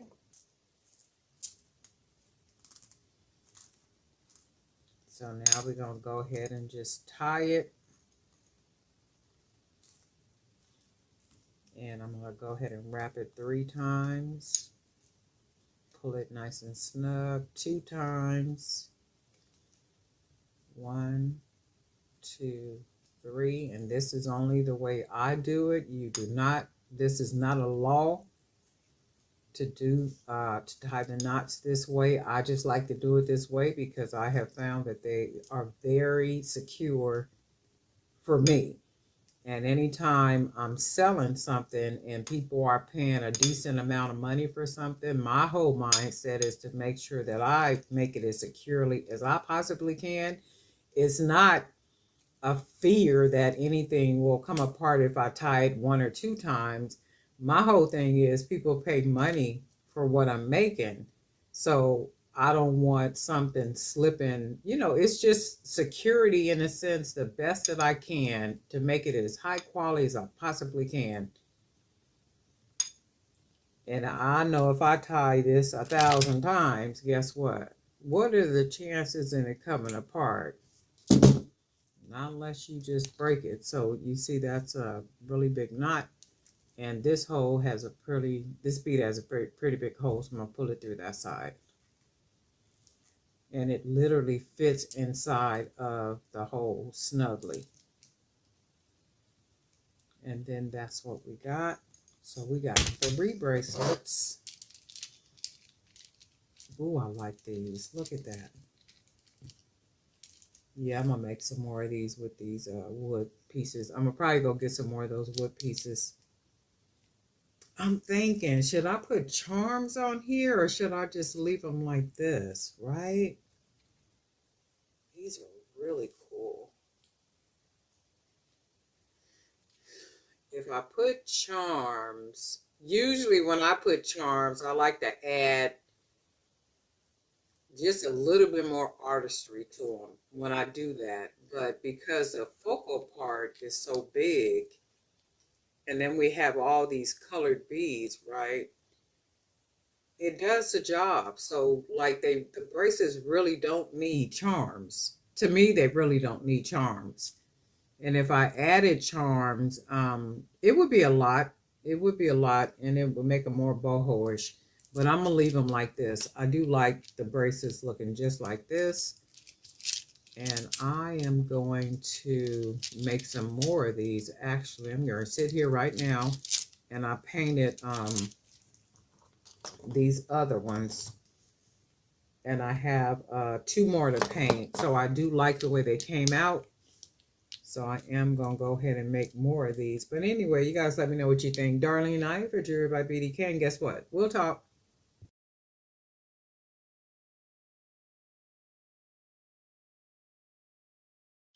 Well, hey family, this is Darlene. Wanted to thank you for stopping by the Jewelry by BDK YouTube channel.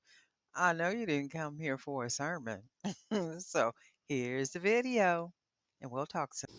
Well, hey family. Happy Tuesday. This is Darlene. I am posted up making some jewelry. And this is one of the pieces that I've already made. And then we're going to go ahead and make 2 sister bracelets to go with this one. And we are going to be using some of our howlet.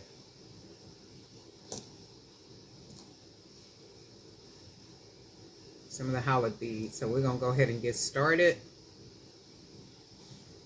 I hope everybody is having a really good day today. It's a beautiful day outside. I went out there moving around, had to go do some errands and some other stuff. And it's really nice outside. It's extremely busy outside, but it's really nice outside. I mean, extremely busy. Traffic is like backed up like usual over, you know, where I live at. So it's backed up as usual. But it's still a really nice day outside. So I'm going to go ahead and use, I'm going to do this, and then I want to, let me see, do I want to use these right here? No, let's take the red off. I think I want to do something different, like maybe mix some little gold caps to get us started.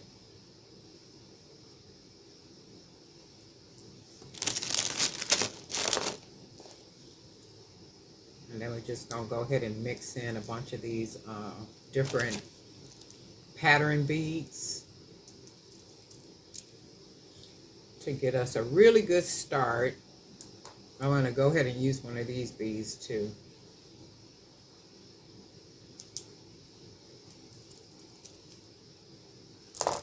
Let's see. What else do I want to use on this side? Probably, what we got? Do I want to use a solid or do I want to go with a brown? We'll go with a brown. And then we're going to go with some more, some of the smaller howlets. And we'll see how these look.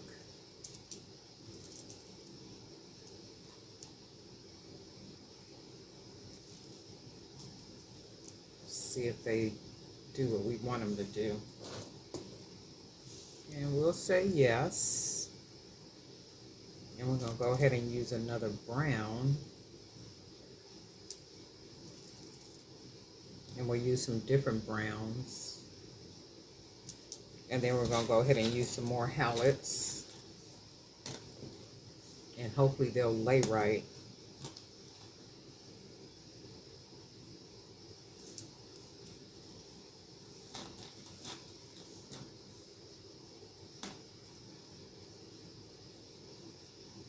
I wonder how they be having these things when they be drilling these holes.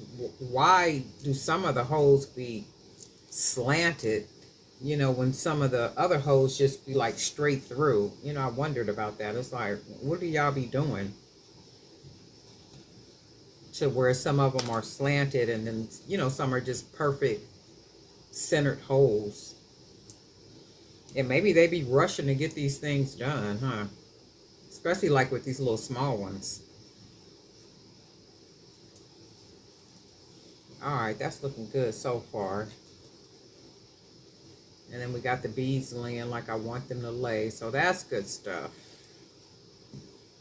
That's good stuff. And that's so far what we have. And then I think I'm going to put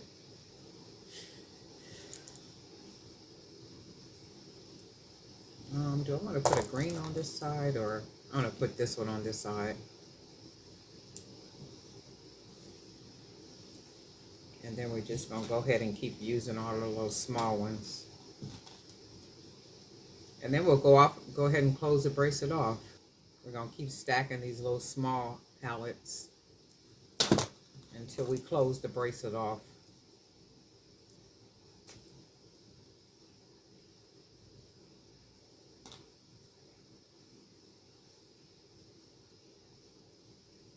Oh, I got a couple of emails, a couple of questions about the upcoming celebrity collaborative shipping project.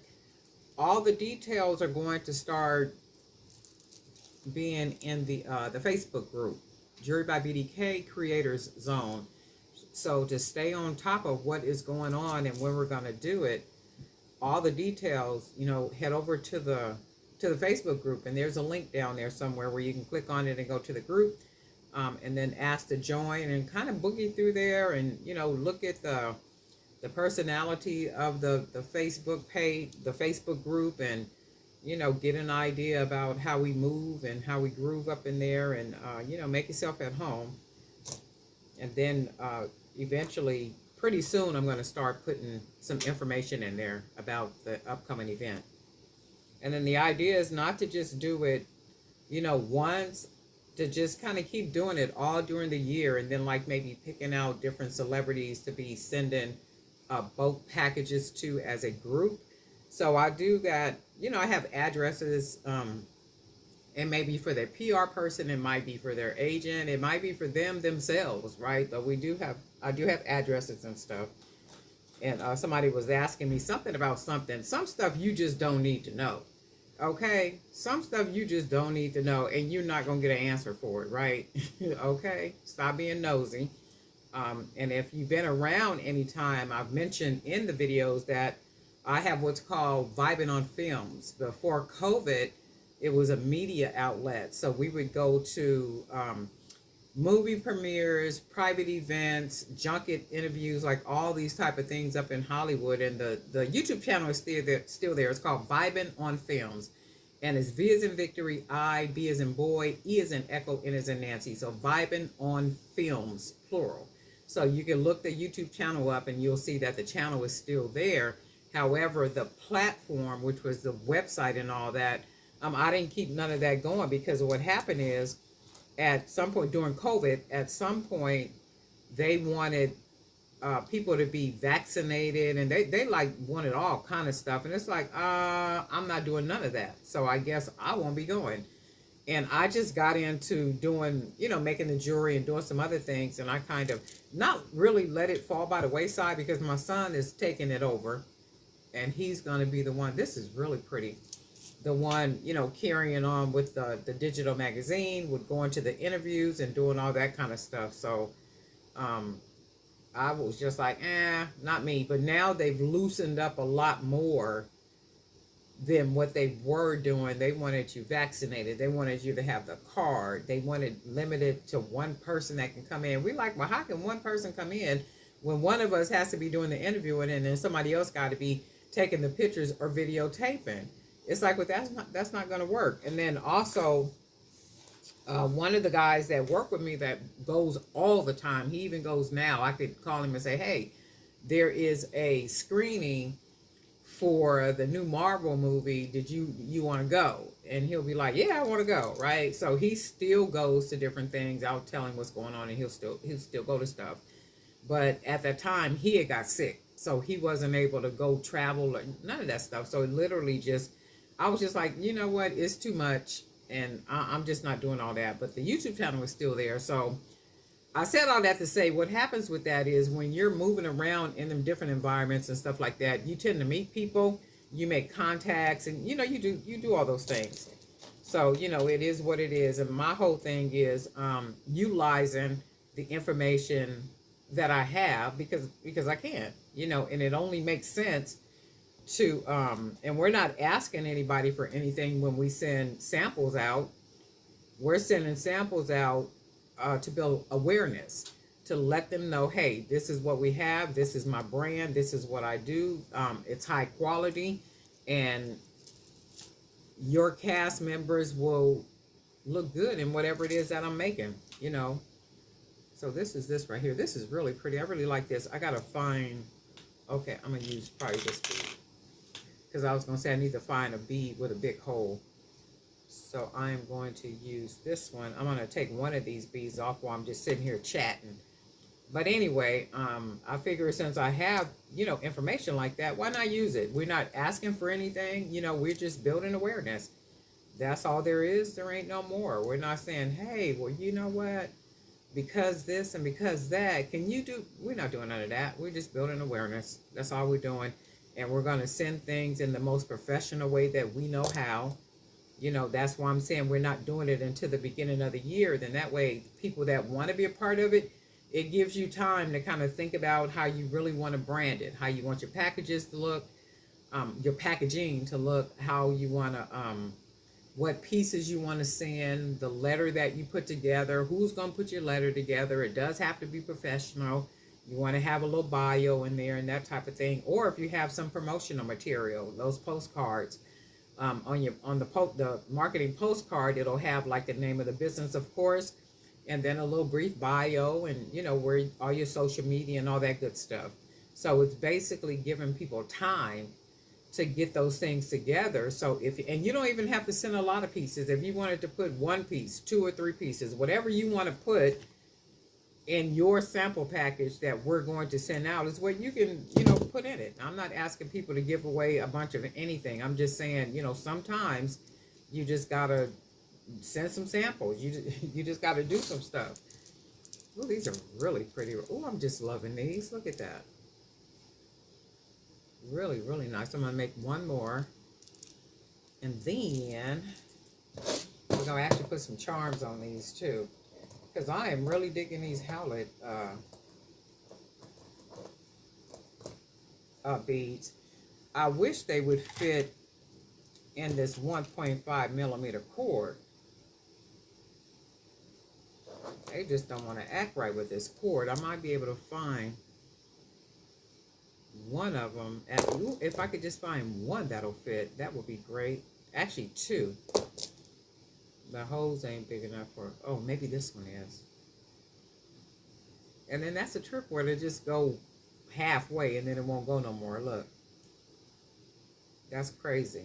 So that's a whole lot in there.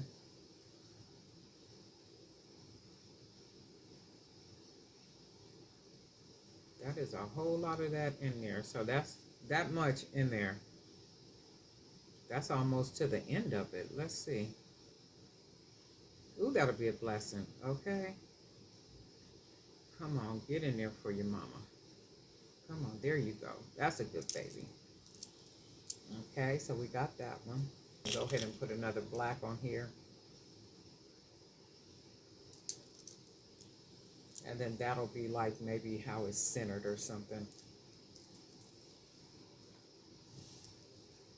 And then we will add a couple of these on here. And then I wanted to see if our color one's got a big enough hole. Because if not, I've been done took this apart. And then we're going to finish it off with some of these. You know what I think I'm going to do? I think I'm going to run out and go to the Dollar Tree to see if they got... Somebody had a video the other day. I think it must have been Miss Ruth. She was at her Dollar Tree, and that Dollar Tree had all kind of black beads. I started to ask her to get them, and I CashApp her the money so she could send them all to me. Because her store was full of black beads. The black wood beads and these beads right here, and I can't never find none in my stores. I like the way that looked. And we're going to go ahead and close this off just like this.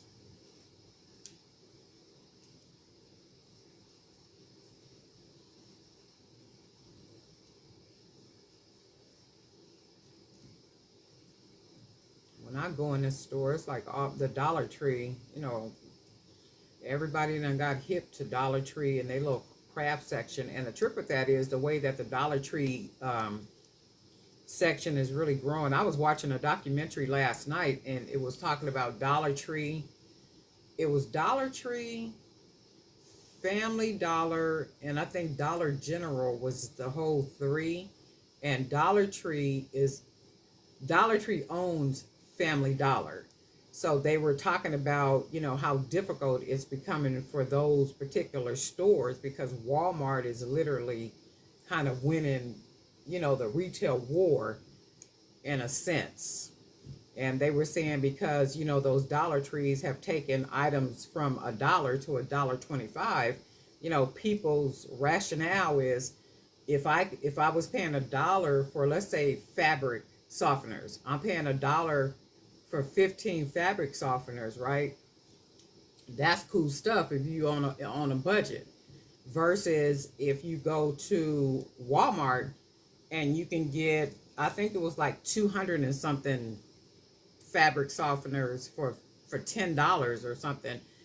They were saying, well, basically now that the items are $1.25, it's not making a lot of sense to people to go to the Dollar Tree to purchase items, and people are thinking more in terms of bulk versus budget, because that $1.25 is just not making a lot of sense to people anymore. Where if you just paying $1, you already know you got 20 items in your basket, that's $20. Now if you got 20 items in your basket, that's almost $30 or something, or a little bit over $30, I believe. So they were saying in the documentary, it's just not making sense to people. So Dollar Tree, Family Dollar, and Dollar General. Dollar General is on its own. They were saying that one is like, all of them is really kind of struggling, but oh my goodness, look at that. Gorgeous, right? Gorgeous. We're gonna put some oh my goodness, these are gorgeous. Look at that. You know what I think I'm gonna make an all white, just a smaller one. So it'll be a 4-piece. Let's do one. I'm gonna use a 1mm cord for this one.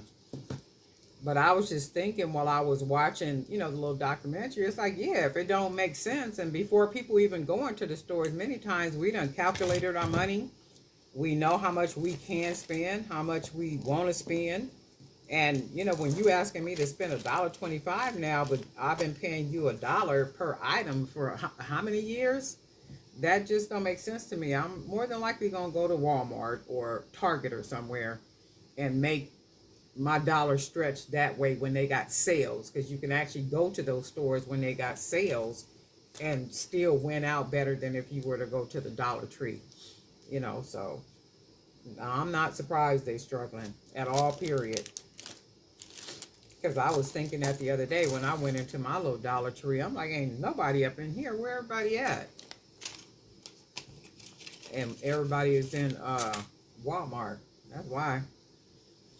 Walmart and Target and whatever other store that they go into, because you can get them deals. All right, so let's do this. I'm just chatting up storm, losing my way, trying to see what else I want to put on here. I wonder what happened to all my beads like this. I had a lot of beads like this. I have no idea where those beads are. I guarantee you, if I go bookend through all this stuff up in here, I'll find a whole bag of these right here. A whole bag of them. These right here, and also these right here. I'm going to probably do that when I turn the camera off. See what I can find. All right, so we're going to go ahead and get started. Because this is already a 25-minute video. I always be saying that, huh? Darlene, just go on videotape, girl. I know. And I'm going to go ahead and use these beads right here. And then I'm going to use some white beads. I like the way the white beads look with this turquoise. So I'm going to go ahead and use a couple of these. These are white jade beads. And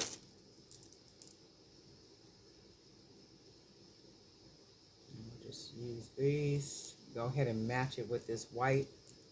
Make the white just pop real good. Maybe put some, let's try a couple of these little silver spacers.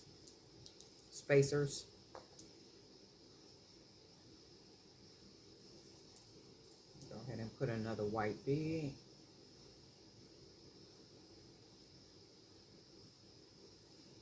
All this light on, and I still can't see that hole. And I went and got some more glasses too. They're a little bit stronger than the last ones. But for some reason they just seem, they're a little bit stronger than the last ones, but yet they seem like they're too strong for my eyes. So we're gonna do this like this, and this is how we're gonna match it. And then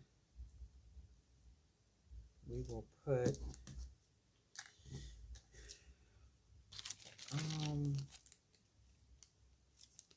silver and gold. What was the name of that song? Silver and Gold. What was the name of that song? Silver and Gold. It's a spiritual song. Something about spiritual. Something about silver and gold. Oh, I'm gonna use some of these too. It's something I'd rather have Jesus than silver and gold or something. I forget who made that song, but it was a nice song.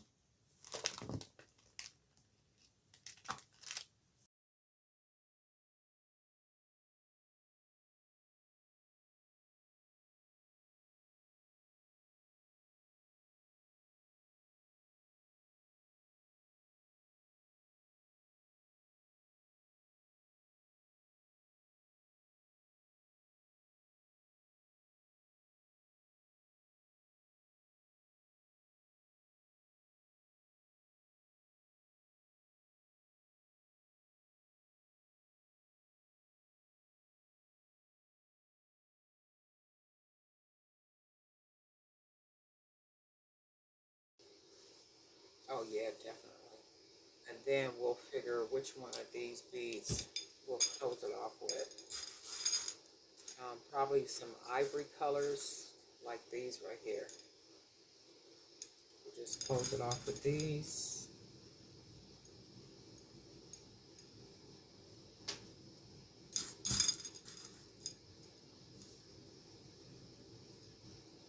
Just go ahead and make it a mixed media. Just mixed materials. Okay. Go ahead and mix up the materials. I was going over some, I found about 20 different small stores and boutiques that they either buy handmade jewelry, or they have it where they will do consignment. So I was looking at a bunch of their websites and then looking at the requirements and, you know, all that type of stuff. And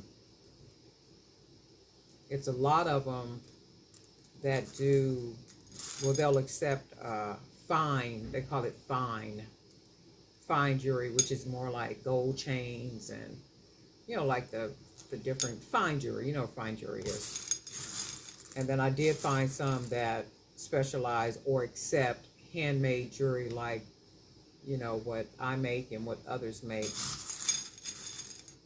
And I was looking at their clientele, because some of them have a list of their clientele and who they sell to. And I was looking more at New York, Los Angeles, and Atlanta.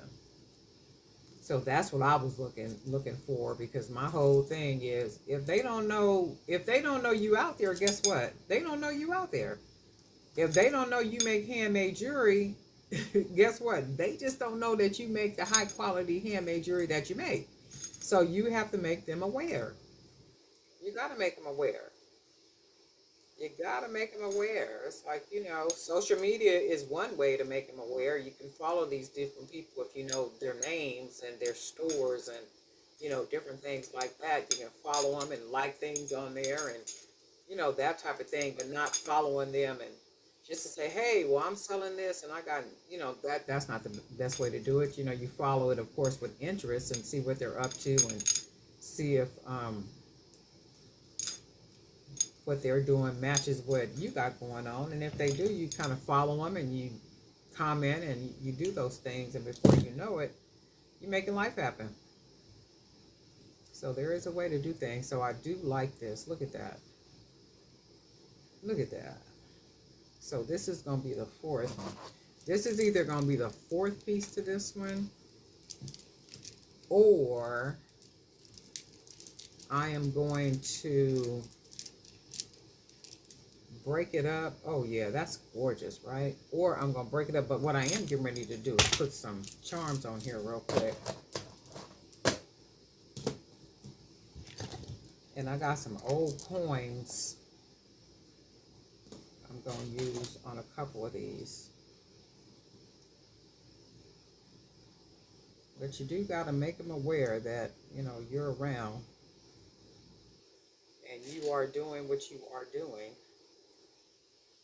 that's where, good quality pictures come in too. You got to have good quality pictures because, that's the first thing they see is pictures.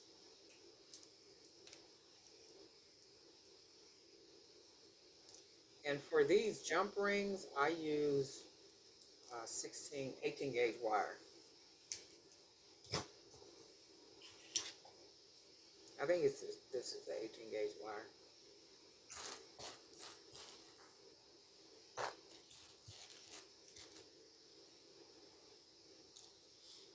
And I'm only going to put charms on one of these because this video is already long enough. It's almost 40 minutes.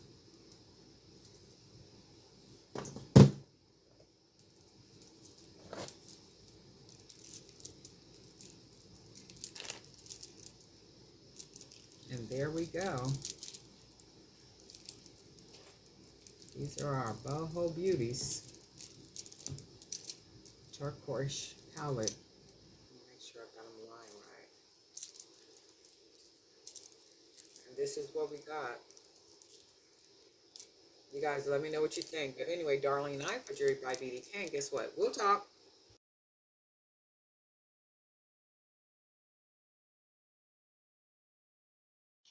Well, hey family, this is Darlene. Wanted to thank you for stopping by the Jewelry by BDK YouTube channel. I know you didn't come here for a sermon.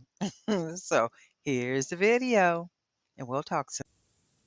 Well, hey family, happy Thursday. This is Darlene. I want to mix some pearls with some turquoise howled beads. So I just want to see what they are going to come out looking like. So I just want to try something different. So this bracelet is going to be just the of course, the handmade, not handmade, but man-made fake pearls. And I probably should have went ahead and beaded this before I even started the video because sometimes, it takes a while to bead. And I don't like the video to be, like a really long video. Like if it's something I could just do real quick, like, like should have beaded this and had it as an actual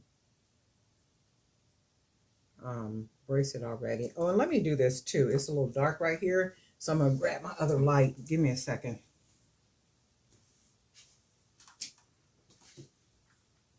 I need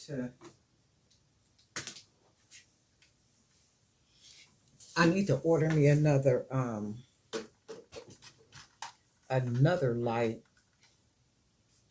and maybe put it up here somewhere where the light is just kind of coming down. Or what I might have to do is rearrange my table and then maybe put the ring light that I have in front right here. So then that way the light just beams down towards me, which is what I should be doing in the first place. But because of the way I have the table, my work table organized, I can't do that. But I can possibly, you know what, I think I'm going to do that. I think I'm going to do that when I finish the video. I'm going to go on Amazon and see if I can find a table ring light and then put it right here. Shoot, or even hang it on the wall right in front of me. And then that way that will give me more light too, especially like when I'm in here working at night. So right now I got my window open.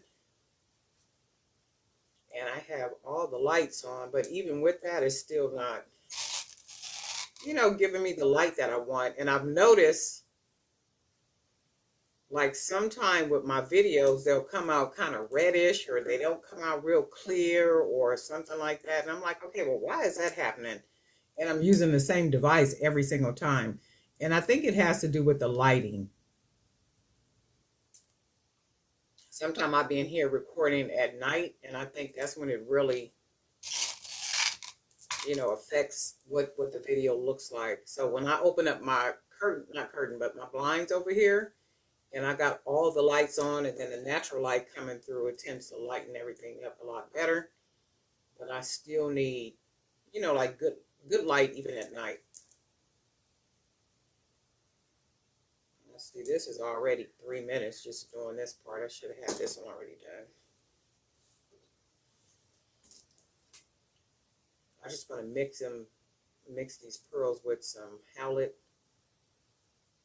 something real cute, and see what it comes out looking like.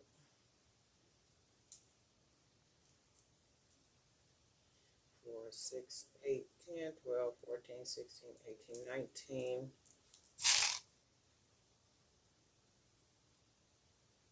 this will be 20.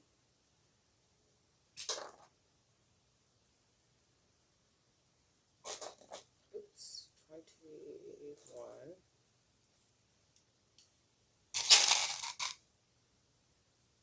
And then 22. It's a regular pearl. And then to close it off, I want to use one of these wood beads right here because it matches the color of the turquoise. And then I want to, oh, actually, you know what? Let me see something. Maybe one of these beads because it does match pretty good. So let's just try this.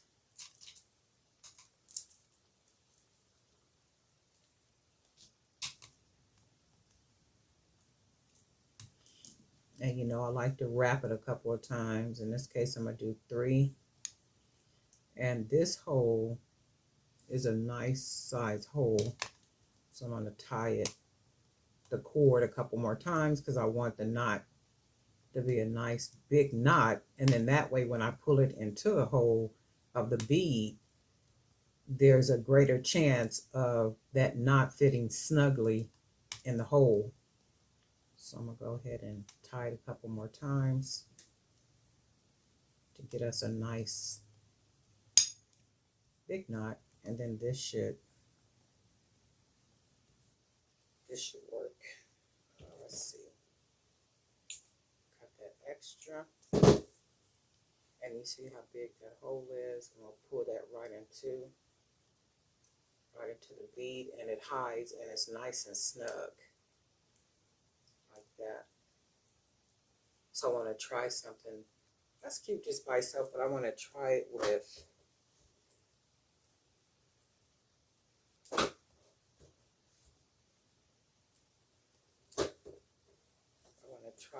this howlet.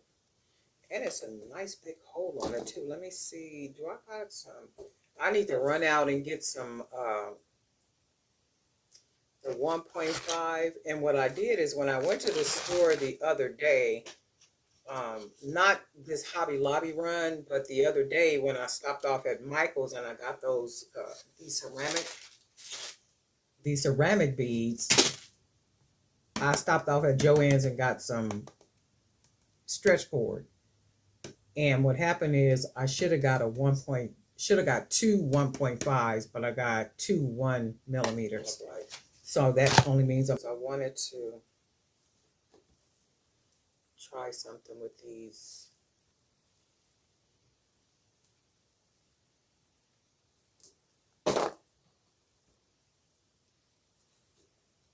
To match it with the pearls.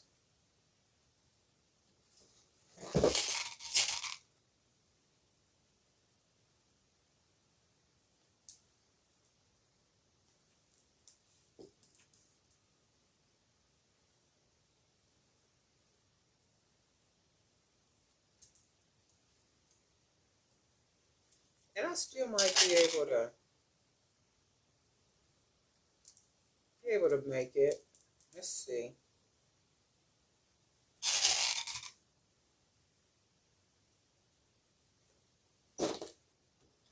Just dropping everything. Look, it's just dropping everything. Lord have mercy.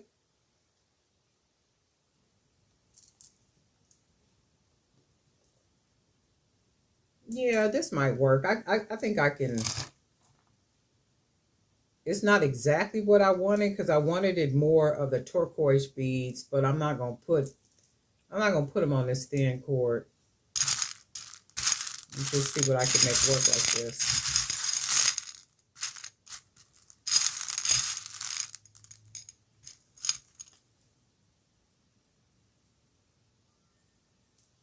Should be able to get something pretty.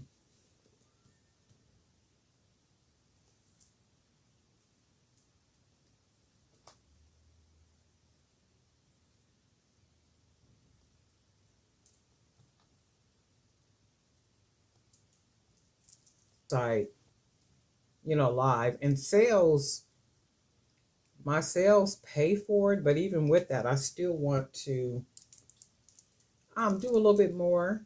So I like these like that. Look. And I think I'm going to make one more bracelet. I am going to put a couple of charms on here. So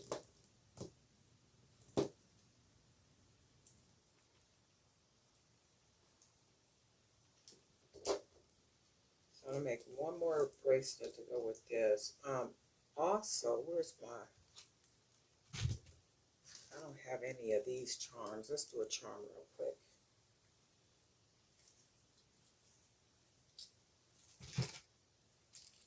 I need to go get some, I think this is all 18 gauge, no, 16 gauge wire. And hopefully the bead will fit on here. And it does. And we're just going to go ahead and make a charm real quick so we can hang it on the bracelet.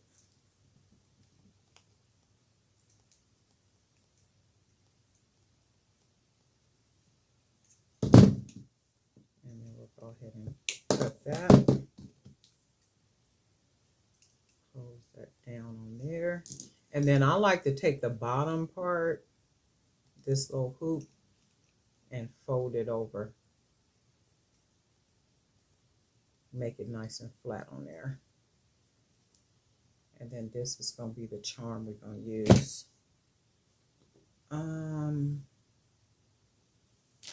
Got some jump rings up here. I need to make more jump rings. Oh my goodness, my people, my people, my people. So I need to, I thought I had some jump rings. And I guarantee you they're up here somewhere. I just don't know where they are. I know. I just got stuff all over the place, but I definitely have some jump rings because I remember putting some together. I just can't find it. It's not good. So I'm gonna have to make some more. I do know that I got some up here somewhere. I just don't know where they are. But there's a jump ring in here I can use real quick. I think I can. If not, I'll make some real quick. Let's see. Yeah, this is one. We'll use this one. And I like the 16 gauge wire because look how rich it makes the charm look. The 18 gauge, of course, you know, is just a little bit thinner.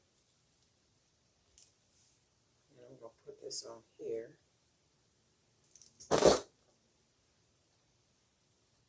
Just dropping everything. I'll put this right here in the center. Close it off all nice and tight.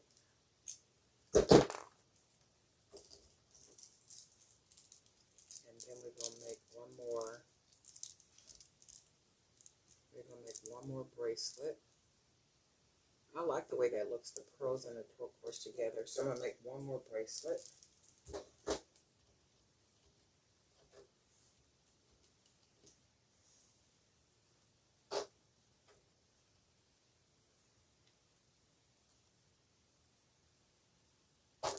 Yeah, we're going to make one more. Let me see if this will fit in here. This meaning the 1.5 millimeter. That won't fit in here either. And I wanted to use this bead, but this won't. That cord is not going to fit.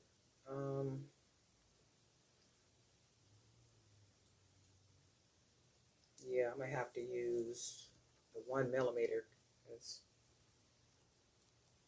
Oh, look, the 1.5 fits in the pearls, though. So I am going to use one of these shell beads that I got. Let me take a look at this. I like the way that looks. And then we're going to use some of these pearls. these beads though, I don't think.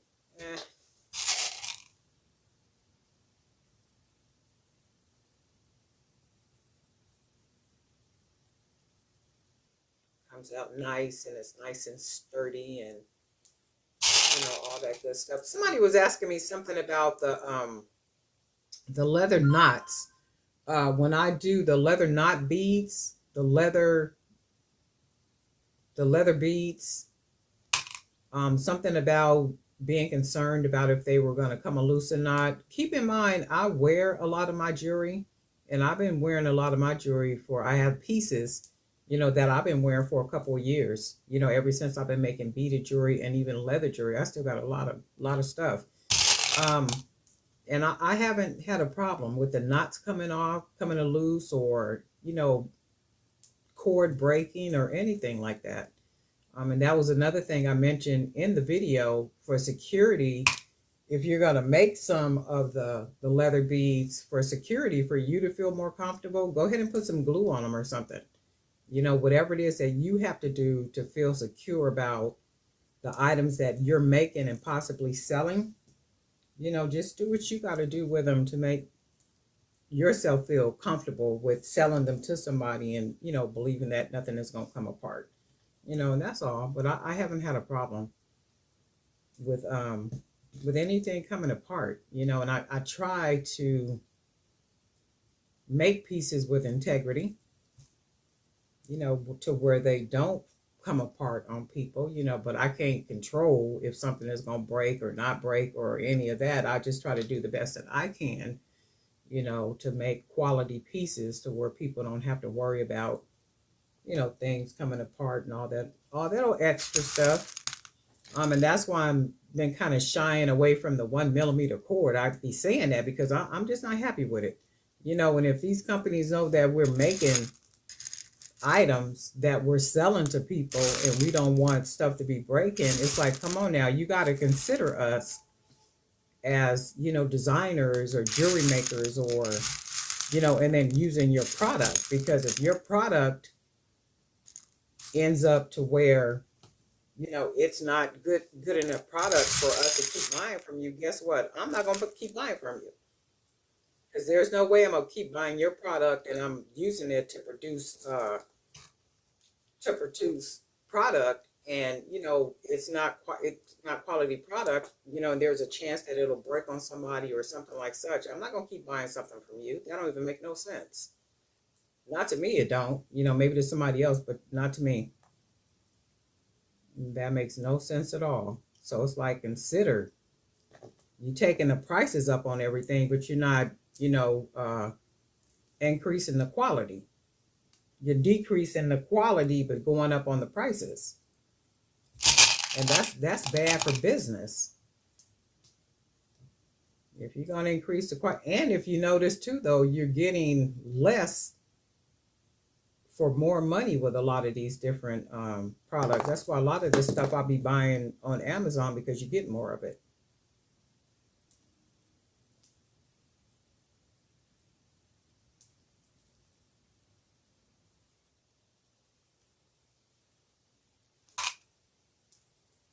This looks really pretty. I like this one too.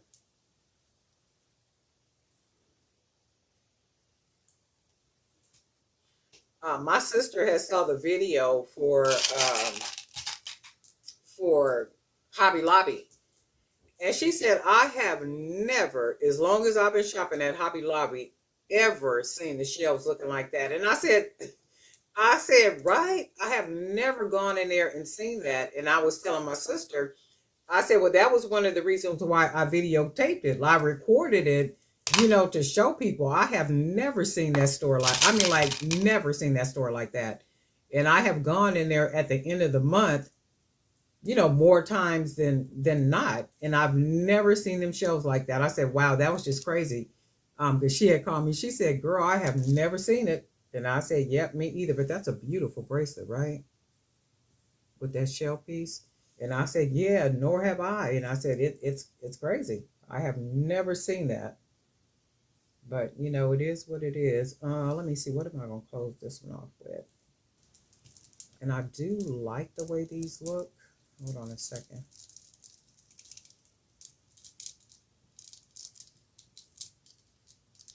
And then I might even put a couple more charms. But this is really nice. This looks very elegant to me. It's a really nice, you know, pearls.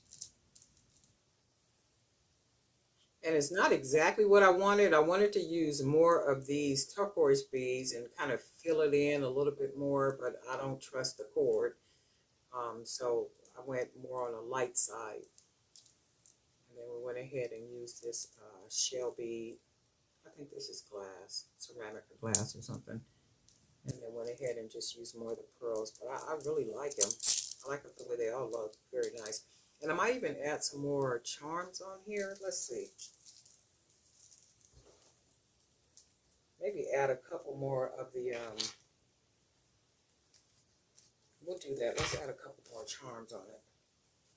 So we'll make a couple more real quick.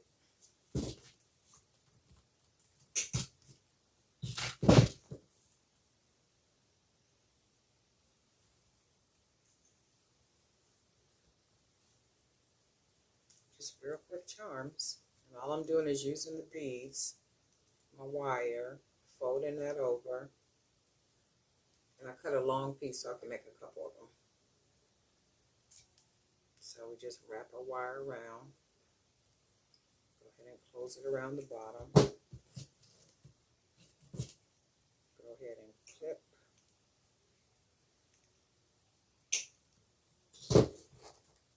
And I like to close the wire up here at the top. And then I like to close the bottom. Just fold it over and close it. So it'll be nice and flat like that. And then I'm going to make one more. Fold that bottom over like that. Grab another. I'm just dropping everything, right? Grab another bead. And I'm not going to edit none of that out. So we take it like this. Fold that wire over. Start wrapping it. Wrap that wire around up here at the top. See how that is? And it makes it look nice and rich. So I'm going to take one more turn at the bottom. We'll go ahead and cut this extra off. Like that. And then you see how the edge is poking out right there? So I like to just close it right up under the wire. And then the bottom part, I like to fold that. Yeah,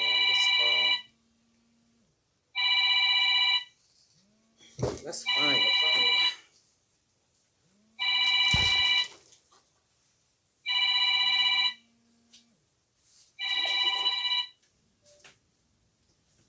This is Darlene. Oh, you want me to open the door? Okay, hold on. Here I come. Okay, so let's go ahead and finish. As y'all can see, my little phone don't never stop. And I don't like to put it on do not disturb because it might be, you know, family member or my son or somebody calling that really needs to talk to me. So we're going to put this here. Oh, shoot, you know what? Where are my jump rings at? Because I know I got some jump rings. I just don't know where they are. I don't have one up here at all. But you know what we're going to do real quick, right? I'm going to take this leather piece off. Place that there. And I'm going to make some quick jump rings. And that's what we're going to do. We're going to make us a couple of jump rings real quick because we only need a couple. And I know the bag is up here somewhere because I remember making some. So I'm going to just go ahead and make us a couple real quick. And all I'm doing is using my pen. Who did I learn this from? I don't know if it was from JC or if it was JC Chandler or if it was Miss Sherry Shine. I don't know which one of them was doing jump rings, but they had did some jump rings, and I was like, oh, that's real simple to do. I think it was one of them two, I believe. And I've been making my own ever since. So I'm gonna do is take that off because I only need one. And I'll cut the rest of these off later. But for right now, I only need one to hang this on. And I think I want to probably, actually I might make, let me see something. Let's see how this looks.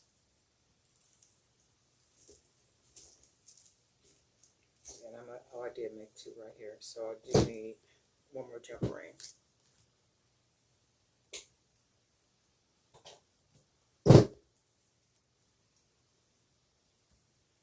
We will take this one and we're going to hang this charm on this one right here.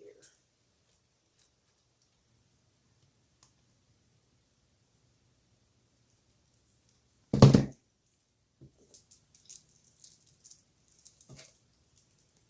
So that is our 3 bracelets, and I do like it with let's put this on this side.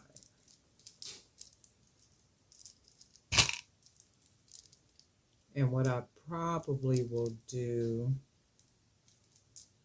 this one, let's see.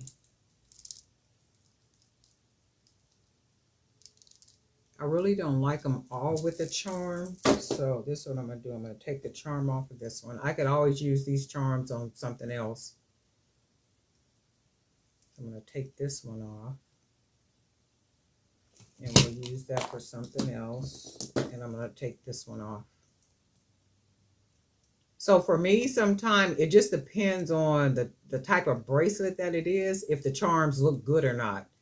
So sometimes, like for me right now with the extra charms, it makes the pieces look like it's too much. So this one is just enough to me. So when I have just the one, see, now to me that looks perfect. But if I do it, all 3 of the bracelets have a charm on it, it just looks like it's too much, you know, like it's too much. So it's not the type of bracelet that looks good to me with, you know, like too many charms. So that came out looking pretty good. It's not exactly what I wanted, but it still came out pretty good. So anyway, Darlene Knight for Jewelry by BDK. We do have some new subscribers. I want to thank you guys for hitting the subscribe button, also for hitting that bell so you'll be notified each time I upload a new video. And I hope that you continue to see more of what you saw that made you just subscribe in the first place. So that's good stuff, and thank you for hanging out with us here, and all that good stuff. And guess what? We'll talk.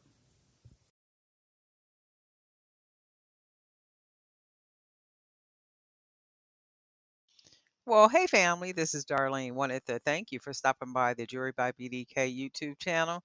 I know you didn't come here for a sermon. So here's the video, and we'll talk soon. Well, hey family, happy Tuesday. This is Darlene stopping by real quick. I need to make some more leather beaded knots for some bracelets, and I am getting ready to make them. I'm going to make them on camera because a couple people wanted me to show. And this is all the leather cord I got for right now. I do need to go and get some more or order some off of Amazon. Either way.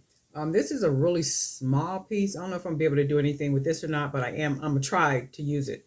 So when I use 10 millimeter, 12 or 16 millimeter beads, I always make the bigger, leather pieces like this. And to make these big ones like this, I usually use a pin. So I'm not using a pin. In this case, I am going to use my trusty little metal piece, right? because I am going to be making bracelets using the smaller beads, like the 8 millimeters and maybe some 6 millimeters and something else. I am going to mix it with some 10 and 12 millimeter, but not at the beginning part of the bead of the bracelet, like right here.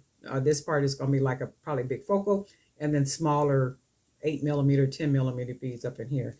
But anyway, you can see this is like a really big leather piece. So what all I do, let's see if I can use this little piece. It might not be good enough for me to do something with, but let's see. So I basically just take my little metal piece. This metal piece right here, any little metal piece or something that you have that's this, and I'm using it this small because I'm going to use either a 1 millimeter or a 1.5 millimeter cord, right? And depending on the size of the knot, the bead has to fit against the leather snugly so that the leather will not go over the bead. So all I'm going to do, I'm going to just start tying it. Hopefully you guys can see this. All I'm going to do is just start tying a knot on here like this. So that's what that looks like. And then all I do is take it up, it meaning the leather cord, tie another knot.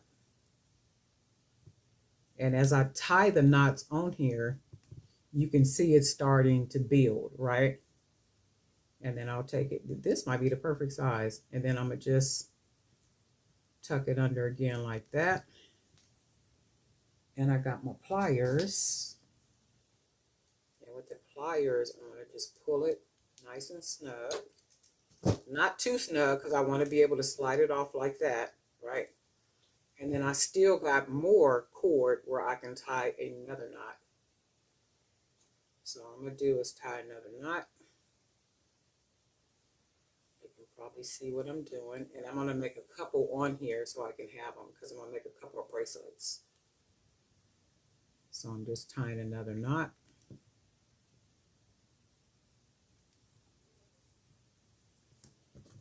And then I'm going to use my pliers to pull it nice and snug.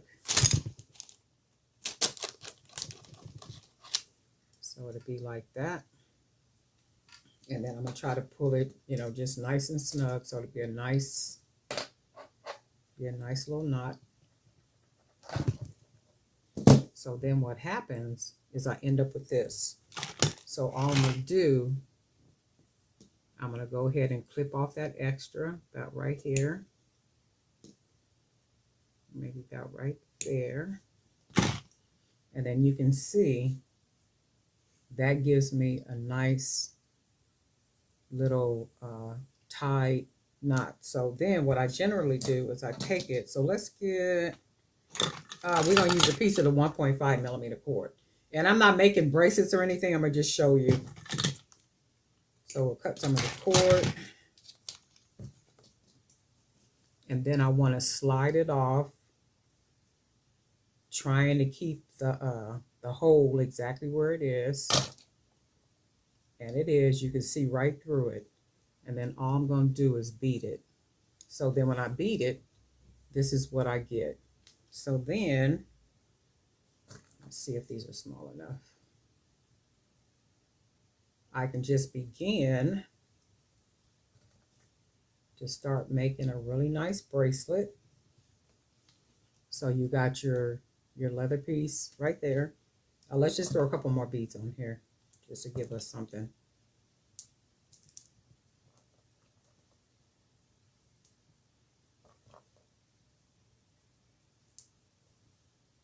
And you can see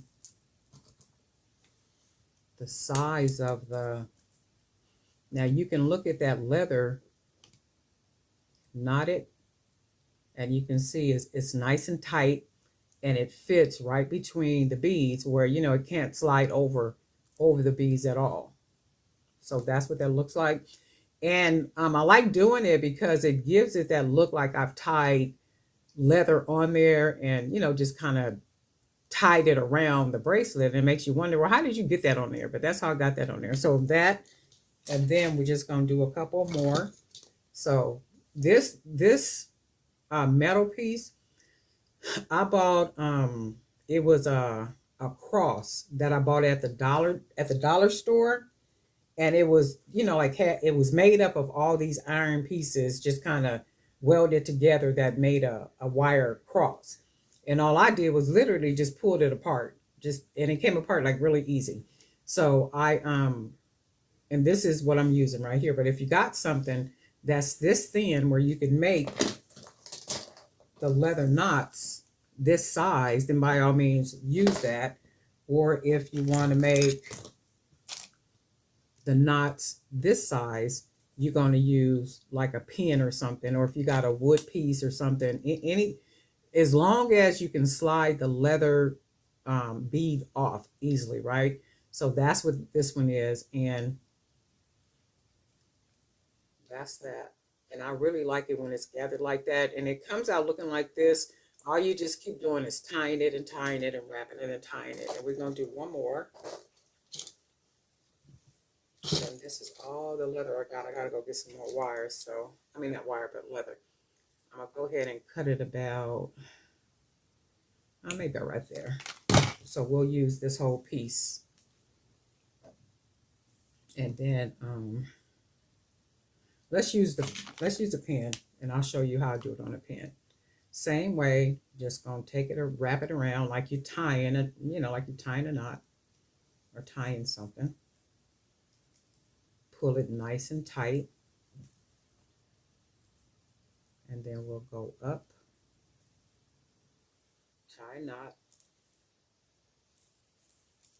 and make sure it's nice and tight, and you can see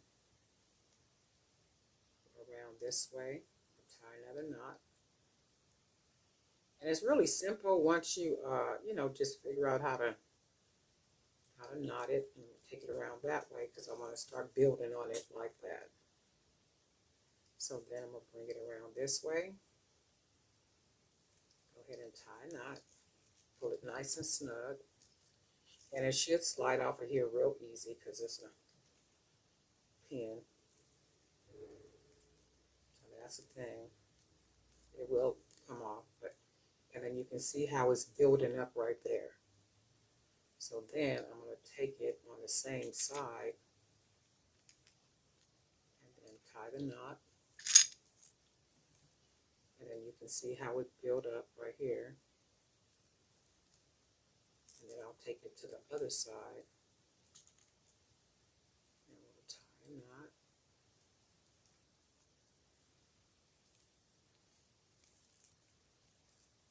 Do it nice and tight. And then I'm going to do it on the top part right here. And you can see how it built up. And then this will be our last knot on this side. And I'm going to take my pliers, pull it, and then we'll put a knot on the top right here.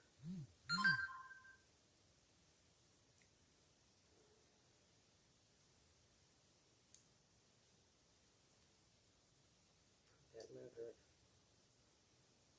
through there. Oops. It's the last little piece of leather, so sometimes it's a challenge. But I do need it in here so I can tie a knot.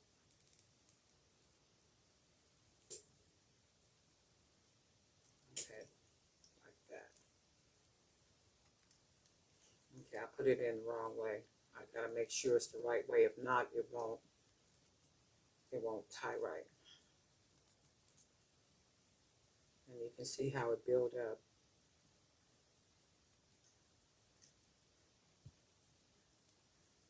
So then I'm gonna just tie it, pull that through. My little phone just be busy. Okay, so I'm gonna pull this as tight as I can get it.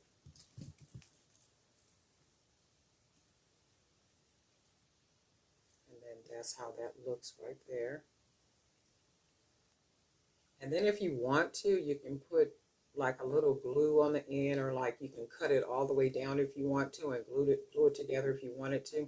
I usually don't be doing that because I don't be having, issues with it when I'm coming apart. As long as I pull it tight enough, to where the leather just kind of sticks to each other, it usually works out. So just trying to get the knot as tight as I can get it.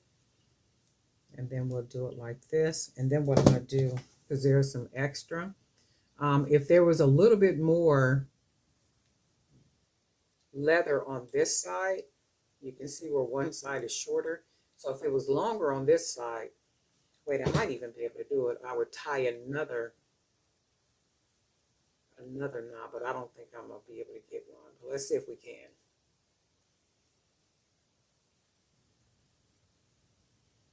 Yeah, so that side is too short, but it's still good as long as that knot is tight. So I'm going to go ahead and clip it about right there. About right there. And then this is what you got if you use a pin. So what I generally do is I use this bigger one for bigger beads. So this is what I'm going to do. We're going to ease this off. And I got it down to the thinner part. So I'm going to use the same cord, but I'm going to take all these beads off.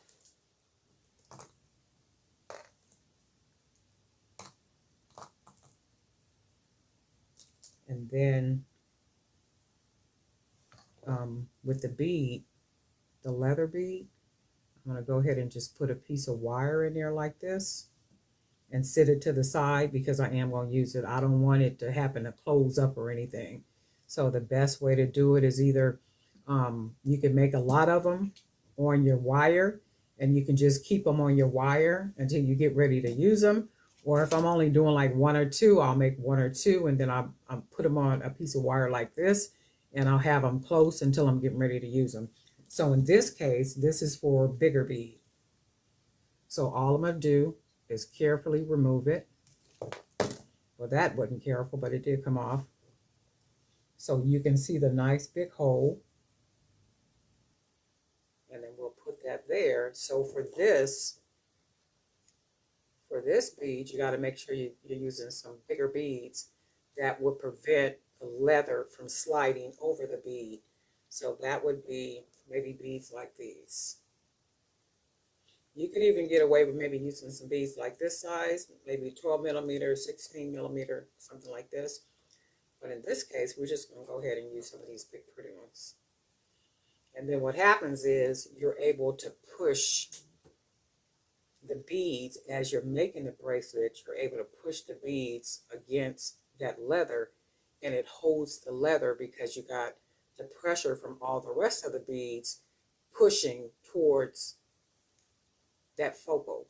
So it lessens the potential of the leather coming loose and losing its form, right? So that's how you would do that. So let's just see. Let's just go ahead and just bead it. We're just going to put a bunch of beads on here. We're not making anything in particular.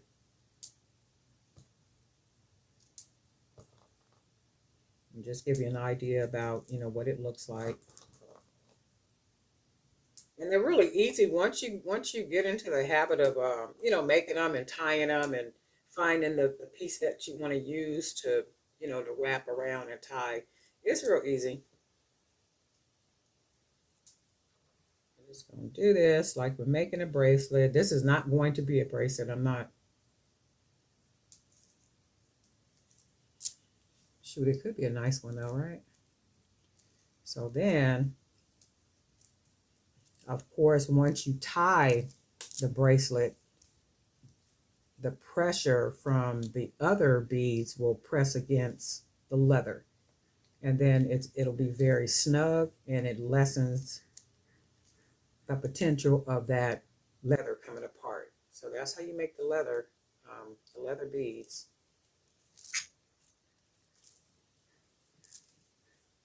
So you can see you wouldn't use a 6 millimeter or 8 millimeter bead for the leather beads that you make with a pin because they would be too big. They would slide over the beads. So when you use the pin to make the leather beads, you do have to be using bigger beads like 12 12 millimeter, 16 millimeter larger, or even like you can do a 12 millimeter, but just, you gotta, or you could use 12 millimeter. So if you're putting something else against the leather bead, like maybe some spacers like these, and then what will happen is that, let's do this. I'm gonna show you what I'm talking about.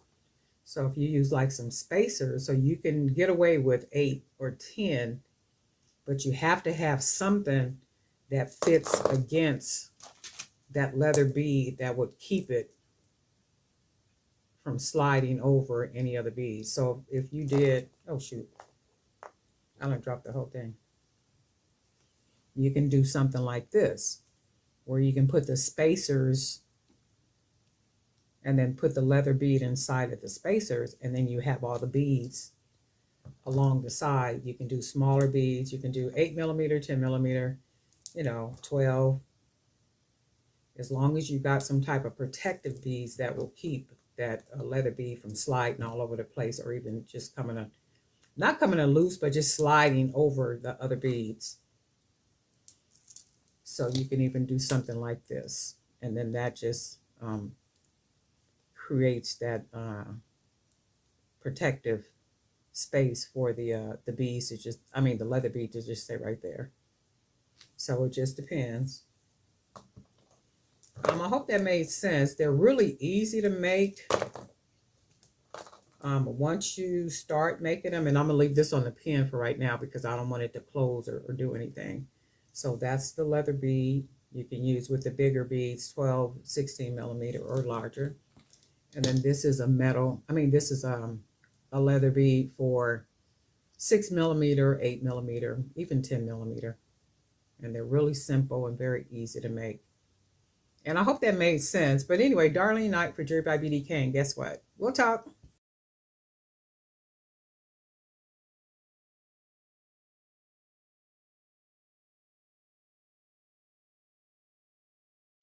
Well, hey family, this is Darlene. Wanted to thank you for stopping by the Jewelry by BDK YouTube channel. I know you didn't come here for a sermon. So here's the video, and we'll talk. Well, hey family, happy Thursday. My little work area here is like a total mess. Last Saturday, I was supposed to purge and clean some stuff up and do all that good stuff. I didn't do it. I went to a wedding and did some other stuff, but my plan for this weekend, if God says the same, is to do a lot of cleaning, purging, throwing away a lot of stuff, donating a lot of stuff, and just kind of clearing my space out. For me, organization, I like to be organized. I like things to be cleaned, all that type of stuff. And I just don't feel good working in a cluttered space, like with stuff just kind of everywhere and all that craziness. So I'm gonna do my best to work on stuff on Saturday. But anyway, new subscribers, hey y'all, thank you for clicking on the subscribe button and hitting the bell so you'll be notified each time I upload a video, which is pretty often. I try to be real consistent with uploading videos. I try to stay consistent with everything that I do, from the videos to posting on social media, just a whole lot of things. Consistency breeds success in whatever it is that you're doing. You can't, well, for me anyway, I don't like to take breaks like in between, a day here, 2 days, 3 days, 4 days, that type of thing, and then try to come back and do anything that I'm doing. Especially when you have a momentum going. It's like it's really steady. Everything is consistent. Everything is like it should be. And my whole thing is, when things are like that, I think those are the times that you really need to operate in that energy. You need to operate in that moment. You need to really just kind of jump in there and thrive with that energy, like really make things happen. Because we all get to a point where every once in a while, we just don't feel like doing anything. I don't feel like making nothing. I don't feel like editing an ebook. I don't feel like doing nothing, creating journals or doing anything. And I thank God that doesn't last long. I might, get a day here or there, like every once in a while, and, just want to feel like I just want to kick back, or I want to clean, or I want to do something else. But for the most part, I'm very thankful that I am consistent and I love what I do. I absolutely, positively love creating jewelry. I love making jewelry. I love every aspect of doing what it is that I do. And then I was thinking, what part of anything that I do that I don't really like? And I'm going to say the cleaning part, the purging part, because anytime you're creating, as you guys know, you accumulate a lot of things, and a lot of stuff that we accumulate, sometimes we don't even need it. And I'm very careful about not buying things that I don't need, right? So every once in a while, you'll end up with a bunch of stuff, and you'll get in packages. People will send you business cards. People will send you like all type of stuff. I don't like to throw people's things away, like the business cards, the marketing postcards, like fly, like all that type of stuff. I don't like to throw it away, but it's not going to sit up in here and take up room either. So for me, it's like, okay, I'm aware of your website. I'm aware of what you do. I have the website bookmarked, so I don't need the cards. I don't need the paper. I don't need the bags. I don't need any of that stuff, because you'll find yourself with boxes full of just stuff, that you really don't have a need for or anything. But anyway, I'm a little chatty this morning, but what I'm doing is I think it's afternoon by now, right? I'm working on a 3-piece set. So I did find these beads, and these are ceramic fish beads. And I thought these were really cute in Joann. So I grabbed them, and I was like, oh, you know what? Let me see if I could make something out of these. So I've already made this bracelet. I'm going to make 2 other bracelets using the 20 millimeter hand painted beads. So we are going to go ahead and get started. And I hope everybody is doing well and staying creative. I am going to use one of the aluminum wire coil pieces that I made. So I'm going to use the gold one that I have. I'm going to use some of these orange jade beads that I got, and then some of these 20 millimeter hand painted orange beads that I got. So this is what we're going to do. See what this ends up looking like. Hopefully it's something pretty. A 3-piece set. And of course we'll take some pictures. And I do like the way that lays in there together already. Really nice. So we're going to go ahead and we will put those. Let me see something. I'm going to just kind of bend it just a little bit more. All I'm doing is shaping it so that it'll be more curved like that. So now what I'm going to do,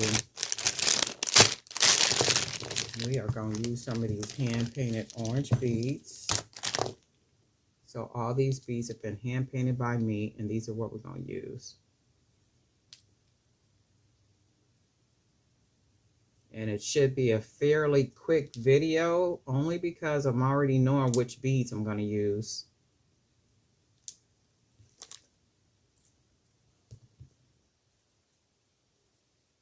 And then once you already know what you're going to use, it's pretty much a done deal.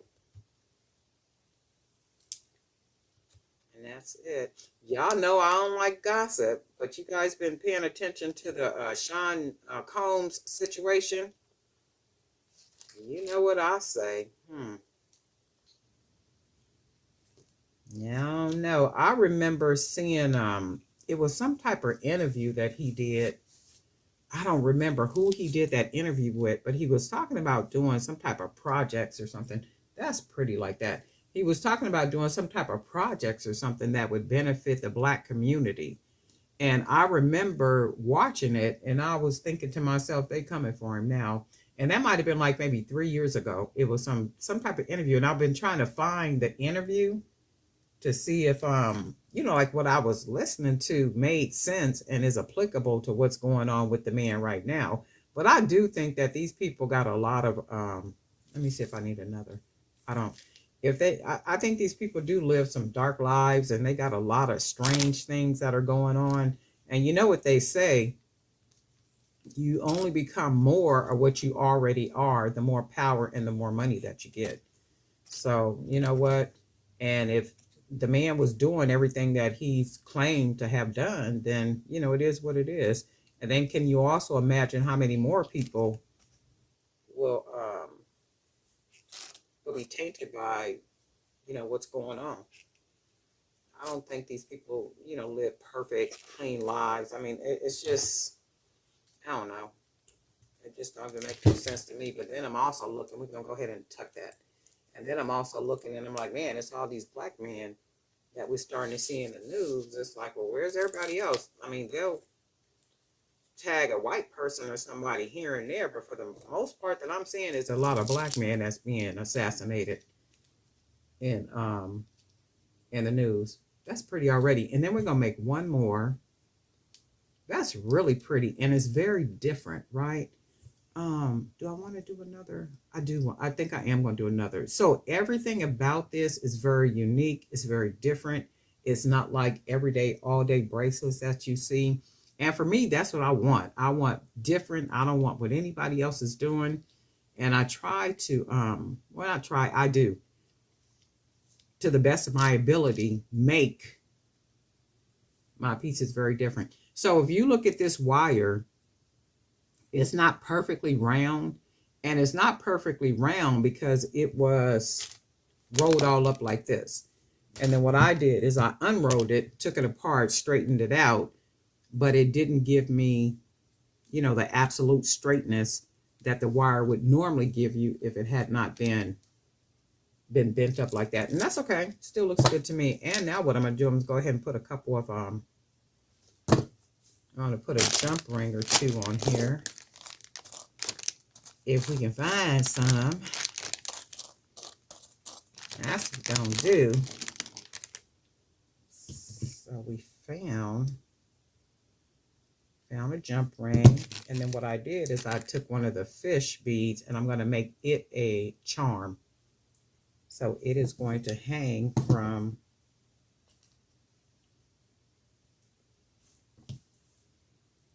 this bracelet, so that all the pieces will match perfectly together. Go ahead and close that. And we're going to roll that on, put that on. Let me do this. I'm going to put it on this side so you guys can see.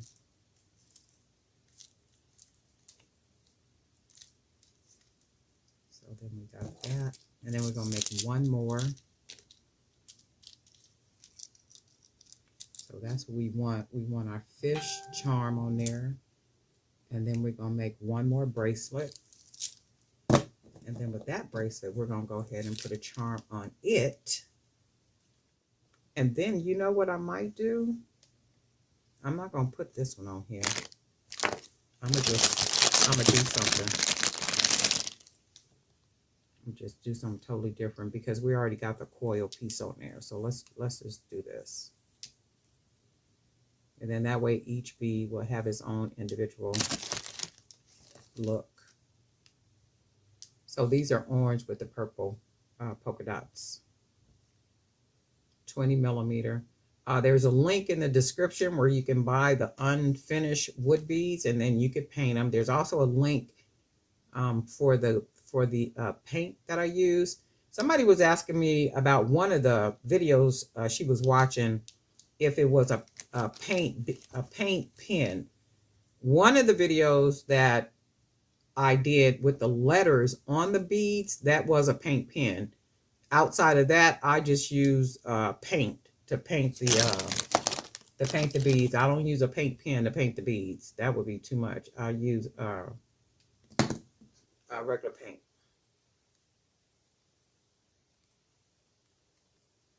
All right, so let's see something.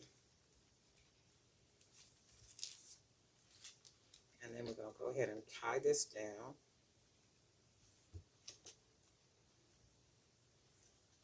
These are going to be a good picture too for the different websites where I put the images on.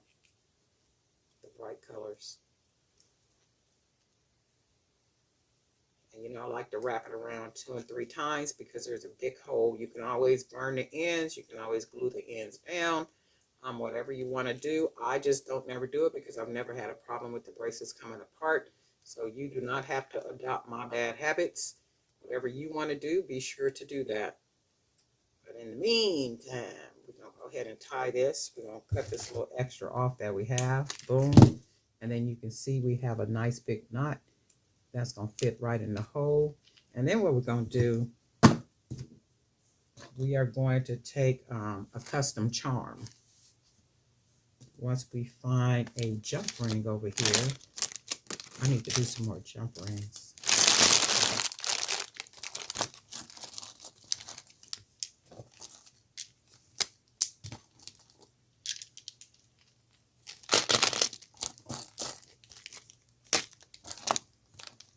All right, so let's use one of these. And I think what I'm going to do,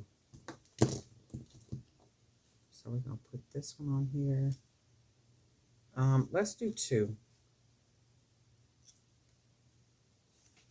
And then we're going to go ahead,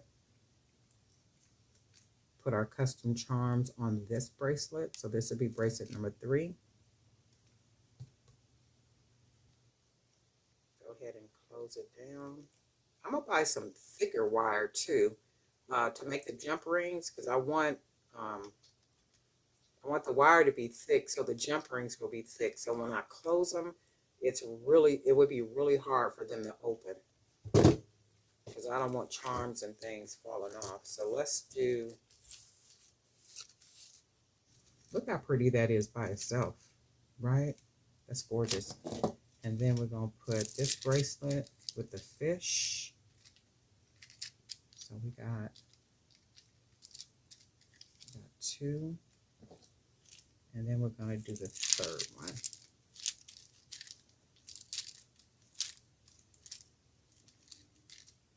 That is funky. Ooh, that's funky. That's some funkiness for you, right? Look at that. That is a wrist that will be popping all over the place and talking back, all sassy and misbehaving. Look at that. That's really pretty. And I like the charm, the custom charm. Oh yeah, this is real nasty. That's nice. The whole set is just nice. Nails, have your nails all beautifully done.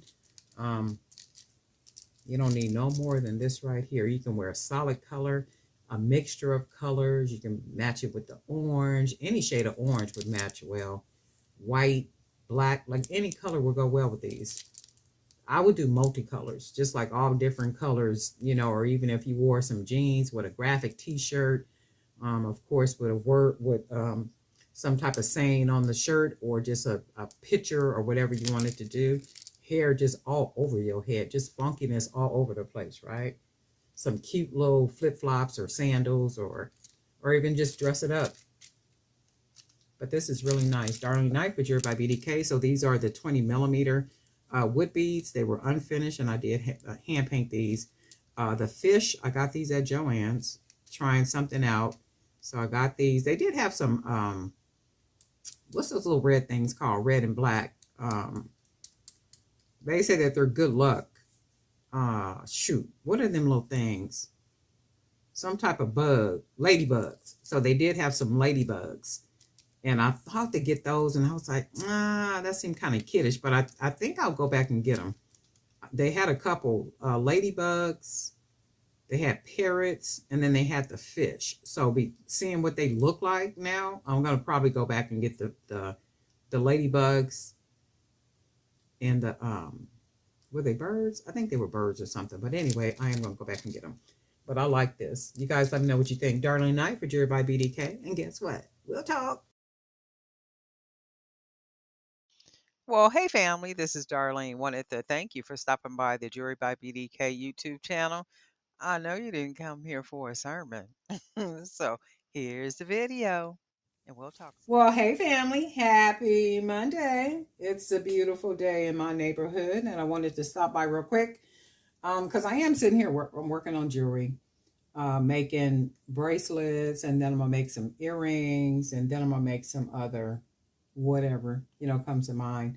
I mailed off some packages yesterday because I sold 4 of the men necklaces. So I mailed those off yesterday, and I am going to be working on some more men's necklaces. And then some other stuff, but I was sitting here just working on necklaces, bracelets, and I figured I would turn the camera on. I painted some beads yellow, And I just want to do a bright color yellow with some of the charm wire spacers that I'm making. So I made some more of these, and I just want to try them with the yellow beads. Just yellow, no type of design on them or anything. Just wanted to make some of these bracelets. And these are going to go on the fair store, the fair marketplace. And I'm going to probably sell these in sets of, that already looks pretty. Look. Sell these in sets of 6. So I'm going to just mix up some colors in here. And then these wear really well. The last one I made on camera, I wore that one over the weekend. And I mixed it with some of my vintage bracelets. Oh, I should put some of these on here, huh? No, I'll do that in another one. But I mixed that bracelet. Where's the bracelet at? It's in my room. But I mixed these vintage bracelets. I only put one, and then I had the other charm bracelet on here, mixed here. And it wore really, really well. I mean, they look really good. They're very different, very unique. Just a charm bracelet, a very different charm bracelet. So that's what I'm doing now. I'm making some of these, and I don't like the way how I close that off right here. It goes over. So then what will happen is it'll be difficult for the bead to close against it. So I'm going to move the wire here, and then maybe push it against inside of there. And then that moves it out of the way, the wire. So now it'll lay flat like this. And I think this one might be like that too. Oh, I just got to push that one in a little bit. And then that's the thing about wire. Wire is very generous. It's very friendly. It's very giving. So, you know, it'll work with you. So I like the way this looks so far. And then we're going to mix maybe some little brown ones. I hope everybody is doing well. And if you're a part of the Jewelry by BDK Creators Zone on Facebook, there is a couple of people have been asking me about like Facebook and, you know, personal page versus business page. And for me, I really don't use the business page. I mean, when I post on Instagram, it does post to the Jewelry by BDK business page on Facebook, but I don't make habit to post on there for some reason or another. My personal page gets more views. It gets more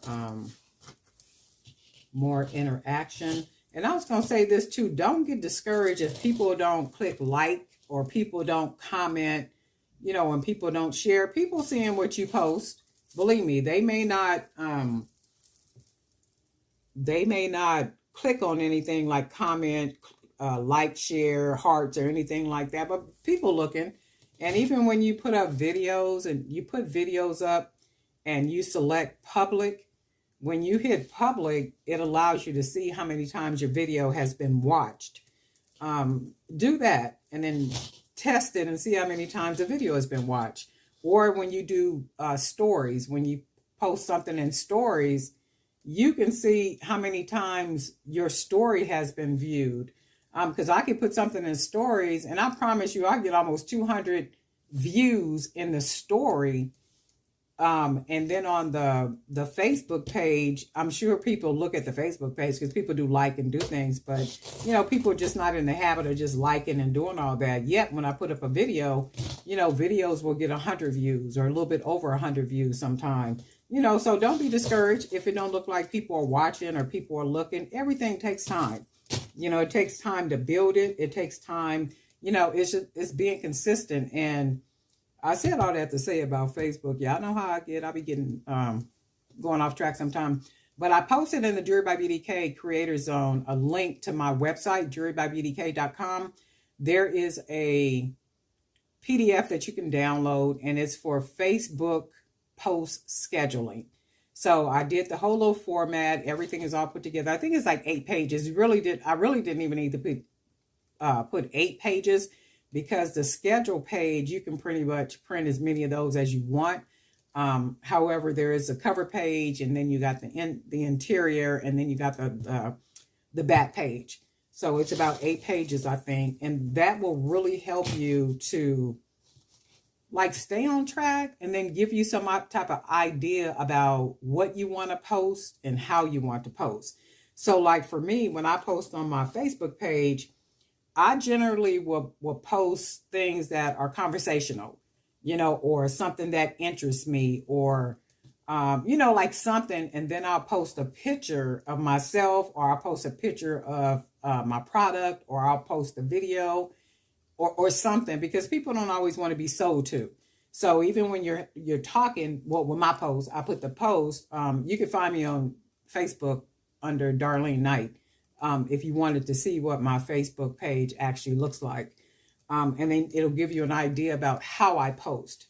And the amazing thing about that is when you post on story and you put things on story, people actually go to your to your Facebook page, because they want to see more about what it is that you're doing. And then that in turn, all roads lead back to your website and all your social media. And then before you know it, you got somebody subscribing to the YouTube channel. You got somebody joining your email list. Everything is a circle. It's like a circle, and then all roads lead back to what? It's like people have to be led somewhere. Where do you eventually want them to end up at? And for me, I would like them to end up at my YouTube channel. So the YouTube channel, and also from the YouTube channel, in the description, there are other links that take people other places. So it's all about where you want people to be led to. But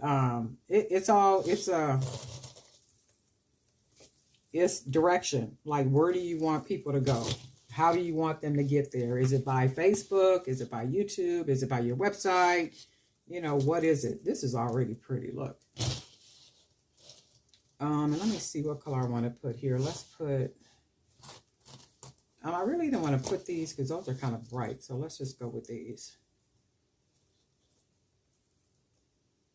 So everything that you can, and it's on my website. It is no cost. So you can go on to the website under the media page and just download it. It is a PDF. And then that should give you, like some type of idea. And I'll be saying this all the time, because people ask me all the time, well, how this, how that? You know what? If you don't write things down, if you don't plan to do anything with what it is that you're doing, that's fine. Nobody is trying to force anybody to do anything. But if you do have ideas, the idea is to build a business or something that's sustainable from what you're doing. It takes things, and, one thing leads to something else. But you got to be good at that one thing that will lead you to something else. And I'm sure many of you have already seen that. One thing lead to something else. I know a couple of people started, they do vending, and then they make jewelry and have written, books that they sell on Amazon for how, that is so jazzy. Look at that. Man, that's jazzy.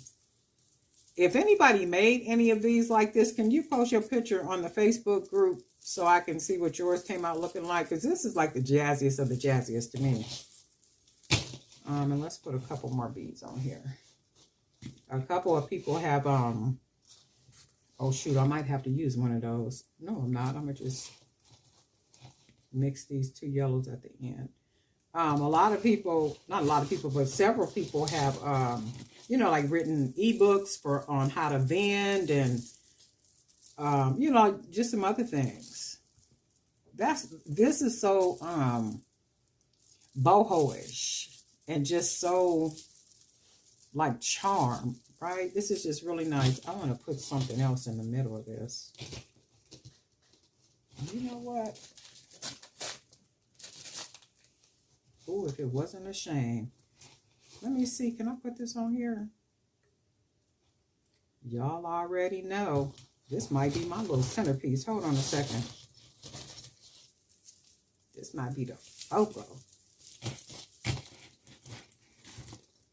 And that wasn't even what I was going for, but look, let me do it. If I don't like it, I'm gonna just if I don't like it, I'm gonna take it loose. But I think I want to do this. All that wire adds something to it. So what I'm doing is tying this off now.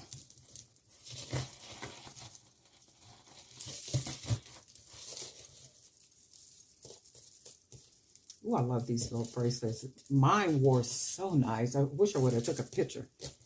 I'm gonna have to start doing that, taking pictures and sharing, like when I wear my pieces, so you guys can see. Let's cut this off.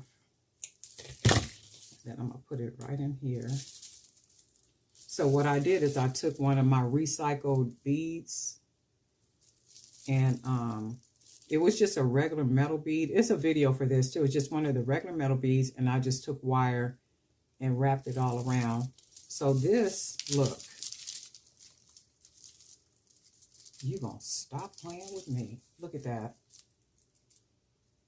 And I had no intentions on using this. I was just gonna do all beads and the charms. That came out like really nice. Let me see something.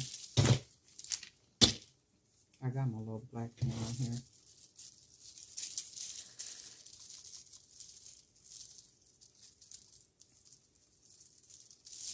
Let's see if I can give it the look. I already like that. Let me turn this around this way. It's just the charm effect that it gives. I love it. And this is how I wore mine yesterday. I had the little vintage bead, and then I had that very colorful one. And it's like, I wear my dresses and skirts like really, really long to where they be dragging the ground. And then sometime what I'll do is I'll take the bottom and I'll tie like knots like all around the bottom. And then these tops I'll wear is like very flowy and just what they call them cuts, like it's a slanted type cut. You know what I'm talking about. You know, blouses like that with a scoop neck and, you know, all that type of stuff. But it gives you a very boho-ish, free type of look, very unencumbered is the way I like to dress. So I had the bracelets on, you know, this one arm. I like those. Look at that with those charms. If anybody else made some, can you take a picture and share it in the Facebook page? But anyway, that's what I'm doing. Sitting here making bracelets, some of these, because I'm going to put these on the fair store in sixes and sets of 6. And I am going to be doing them in all colors, so I do need to make some more of the little wired charm spacers. I like this, and I do have some more beads like these. I think I got some around here. I'll look for them, but I think I got some around here. And they might be all up in here. Y'all see this mess back up in here? And I cleaned it all up, put it in jars, put it in containers, put it in places, and it's still in the back like this. So, I don't know. I've seen a couple of people videos where they have their beads like in their containers and stuff. I know Nicole, Beading with Nicole, she was doing a video and she was showing how she arranges like her beads and stuff in the containers and everything is all nice and pretty. And I was just thinking to myself, ain't no way my stuff gonna stay like that, because I do that, but my stuff is not gonna stay that way. I just don't know what happens. It just does not stay. I got containers, boxes, all type of stuff, but nothing. It just, I don't know. And I don't even feel comfortable with stuff I feel comfortable with it all over the place because I can reach and grab and I can see everything. Maybe that's what it is, because I could see everything, right? And then if I want to use it, I could just reach and grab it, as opposed to it being in my containers and stuff. But anyway, we all got our way. But anyway, stopping by real quick, just showing off a bracelet, making some bracelets. I'm probably going to come back because I did paint some other beads, and I think I did those in like a teal. So I am going to be doing some of the teal spacers, and then maybe, I don't know, maybe rust color or something, and then come back and maybe make a couple more. And I might even find something else, another bead to make a different focal point, maybe like the turquoise or something. if I can do it that way, or something. I got a couple beads around here, but anyway, some just quick, something easy. Oh, but head over to Jewelry by BDK Creator Zone, print out that Facebook post schedule guide. You guys are welcome, to download that for free. And, everything has to have a strategy. Everything has to have a plan. Things can't just be random. I mean, random is what random is. Random is basically disorganization. And you will find when you begin to, write things out, strategize things, put things in an order, they tend to work out a lot better when there's an order. And the Bible talks about that, doing all things decent and in order, and do all things as if you were doing them to the Lord, and regardless of what that is. And if you're not a Christian, it's cool. But for me, it's about doing all things decent and in order, keeping things in order. And my whole thing is I pray over everything. I know I'm going to let y'all go. I know y'all didn't come here for no sermon, but guess what? We're going to get one. So yesterday, I was on the phone, a worship service before my regular service. So Brother Gibbs was talking about blessings and faith, and he was talking about not comparing, and we shouldn't do this anyway, compare ourselves to any other person. So he was talking about faith, and he was talking in particularly about Christian people who claim to have faith. And he was talking about faith. If you ever looked at a person and you see that person is doing 1, 2, 3, and 4, and you're only on 1, don't compare yourself to that person, because God works with each person differently. God's grace towards each person is different in the sense of where your faith is. Where one person might have out of this world type faith, another person might have faith like a mustard seed, right? So it's like you can never compare yourself to where another person is or what another person is doing. It's only that God handles and deals with them differently than he does with you. We all have our own minds. We all think differently.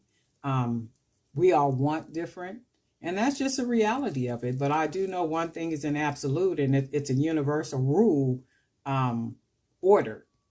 Things have to be in order for things to literally work out the way that they should work out. And I think that's what we see like right now in this world today. There's a lot that is out of order, right? So you see all this disorganization, you see all these wars, and the Bible talked about all this, right? So when there is no order, you're always going to see things, out of alignment, things that don't work together for the good, of anybody, if you think about it. But anyway, just want to drop that and say, all new subscribers, thank you for subscribing, and I do hope that you see something that motivates you and encourages you to keep watching, or even maybe start back making jewelry. I got a couple of emails too from people that were saying that they hadn't been making jewelry in like years, and then they watched the channel and now they're back to making jewelry. That's a beautiful thing. That's a beautiful thing. And I think at some point, sometime during our jewelry making journey, we have stopped, because I've done it before too. And I think it's a thing for me. I can only speak for me. It was, where am I going to sell my pieces? I'm making jewelry, and I can only wear a certain amount of what I'm making, but where can I sell it at? How can I sell it? What can I do? Right. And now we're in a whole different season where there are so many opportunities, that are available. There are so many ways, that we can build awareness for what it is that we're doing, until it's just amazing. And social media will make you or your product a celebrity, right? It will make people aware of you for real, but it does take work. It takes work. It takes a strategy. It takes consistency.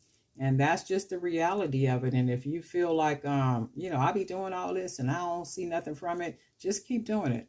Keep doing it. Keep doing it. Keep doing it. Keep doing it. And eventually, you'll begin to see some fruit. You'll begin to see some fruit, but just keep planting seeds. And guess what, family? We'll talk.